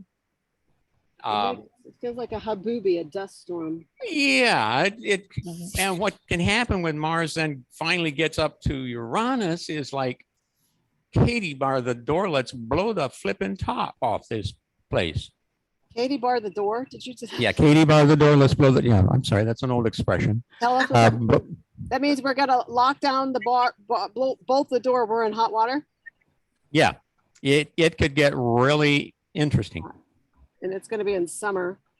Yeah, we could have record high temperatures. We could have massive forest fires, drought, the derecho that they get in the upper plains, tornadoes, plagues, pestilence, dogs sleeping with cats, all that kind of Ghostbuster stuff. What? Who's laughing? I am Rita. I love I'm it. laughing. So, but there's other things. Jim, could you bring up that chart again one more time of the August 1st? Yeah. Because we can, go ahead, Rita. But history repeats itself. So if we had an overlook, you know, my little grandson is 14, watches these frustrated history teacher that makes oversimplified, and they're very amusing. They're on YouTube. But we sit there, we buy a Subway, and we sit there in the car and we watch these YouTubes on oversimplified, and he likes, and it's the American Revolution, it's the French Revolution, it's the Russian Revolution, and you watch it and you see it's repeating, its history keeps repeating itself. So where do we find history repeating itself, and how can we how can we learn something from that? Well, you know what, I love what Rick Levine says, and he says history does not repeat itself, but it rhymes. So every cycle, hopefully, is an evolutionary cycle. Yes. And we dance forward and back. We move forward and retrograde. We learn and we unlearn. We advance and we are stupid again. We move, it's like the dance of evolutionary progress. But definitely, all of these themes are hot, hot, hot. As a planet, because look at all these things that just happened in 24 hours. Sri Lanka. Right. Boris Johnson, Japanese leader, assassinated. And here we are, United States just had its independence, which was protesting. And the world is looking at us going, uh-oh, figure it out, boys. The US is lost right now. You also had the Georgia Guidestones blown up, and you had the CERN activated. Say again, Saturn? We couldn't hear you. I couldn't hear you. We also had the Georgia Guidestones blown up, and we had CERN activated on July 5th. What was activated, Jim? CERN. CERN. Reactor. Is it a nuclear reactor somewhere? Yeah. Where is that? No, it's in Switzerland. That's where they're studying dark matter. Oh. Last time it was activated was in 2016. It's the one where some people, before it even started, they were afraid that it could create a small black hole that would eventually just consume the Earth. And this one is going to be, it's bigger and stronger and faster. And so there's always concern about just what the heck are we going to create out of this? So we're creating a black hole in Switzerland, is what you're saying? They have the statue of Shiva outside of it, the goddess of destruction. Yeah. That sounds fun. Yeah. Hey, yeah. Go round and round the merry-go-round. What are we? I don't even understand, Jim and Rita and Patrita, how humans have existed this long and we have not yet executed ourselves. Well, that's the mystery, isn't it? Because we didn't have the technology. That's where something bigger than us individuals are involved. Well, I think the main reason is we haven't had the technology to do it since before. Well, that may be. We're Yeah, very now- dangerous now. Now we've got the technology that we could actually, destroy ourselves. We are Hey, in did- the next great extinction. And Hey, did everybody at the meetup leave? It's already 3:20. I was gonna say we are way over. there's just a couple of us here. Oh my God. Does anybody in the peanut gallery has any final comments before we wrap it up? I think it's time. It's been a great meeting. Thanks, Patrita. Anybody left at the cafe in person, Jim? Who's there in the audience? I just declared. We've got Who's there? You want to say your goodbyes, everybody in the audience? Because it's time, Rita, right? I just have two things that Oh, there's the another empty seats. another event of I think yesterday was that the Canadian internet was down for like a whole day and they couldn't do banking or anything. Oh, that's right. That happened. So that's the same day as that Abe assassination. And the other thing, just me personally, I'm still reeling from how plutonic that Joe Biden chart was because I never really looked at it that way. But my God. he's had what, 2-3 kids die, and his first wife. Yeah. He's got 2 other kids that are, apparently sex and drug addicts that have written things down and stuck them into the public arena now. And as if they're a little bit mad, or something. And so it's just amazing to me how plutonic his whole chart was. Anyway, thank you. Right now. Thanks to everyone. Who is speaking right now? That was Gail. Gail who? Oh, No, Gethler. it was Patrita, wasn't it? No, it was somebody at the cafe, Rita. Oh. And I will wait for that email concerning the astronomers meeting tomorrow. Okay, I'll get Patrita, that out. it's up on this Facebook page, and if you just Google astronomy on tap, you'll find it. Astronomy on top. Okay. Tap. It's a Are you positive. interested? Astronomy Are you on interested tap. Is anyone Okay, interested everybody, in hearing the Sabian symbol for Taurus 18 from Dane Rudeyard? Well, actually, it's Elsie Wheeler's, and you can go Google that, and you can find it easily online. Right, but I think you mentioned that one. I just looked up the one from Dane Rudeyard, and he It's says gonna be different, yeah. a woman airing an old bag through the open window of her room. The key word is purification. So kind of similar. You when you're doing the Sabian symbols, you need to keep in mind that 18 Taurus is the 19th degree of Taurus. Yeah.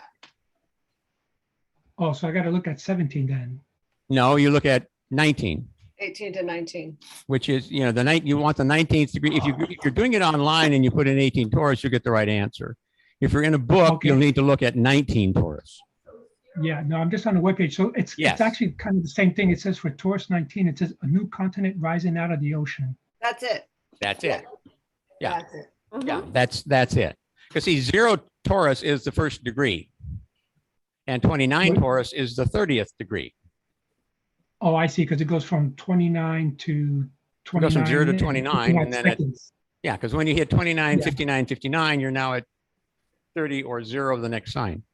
Yeah, so Now- the keynote says, Our it next says the surge of a meeting. new potentially, a surge, the surge of new potentiality after the crisis. Yeah.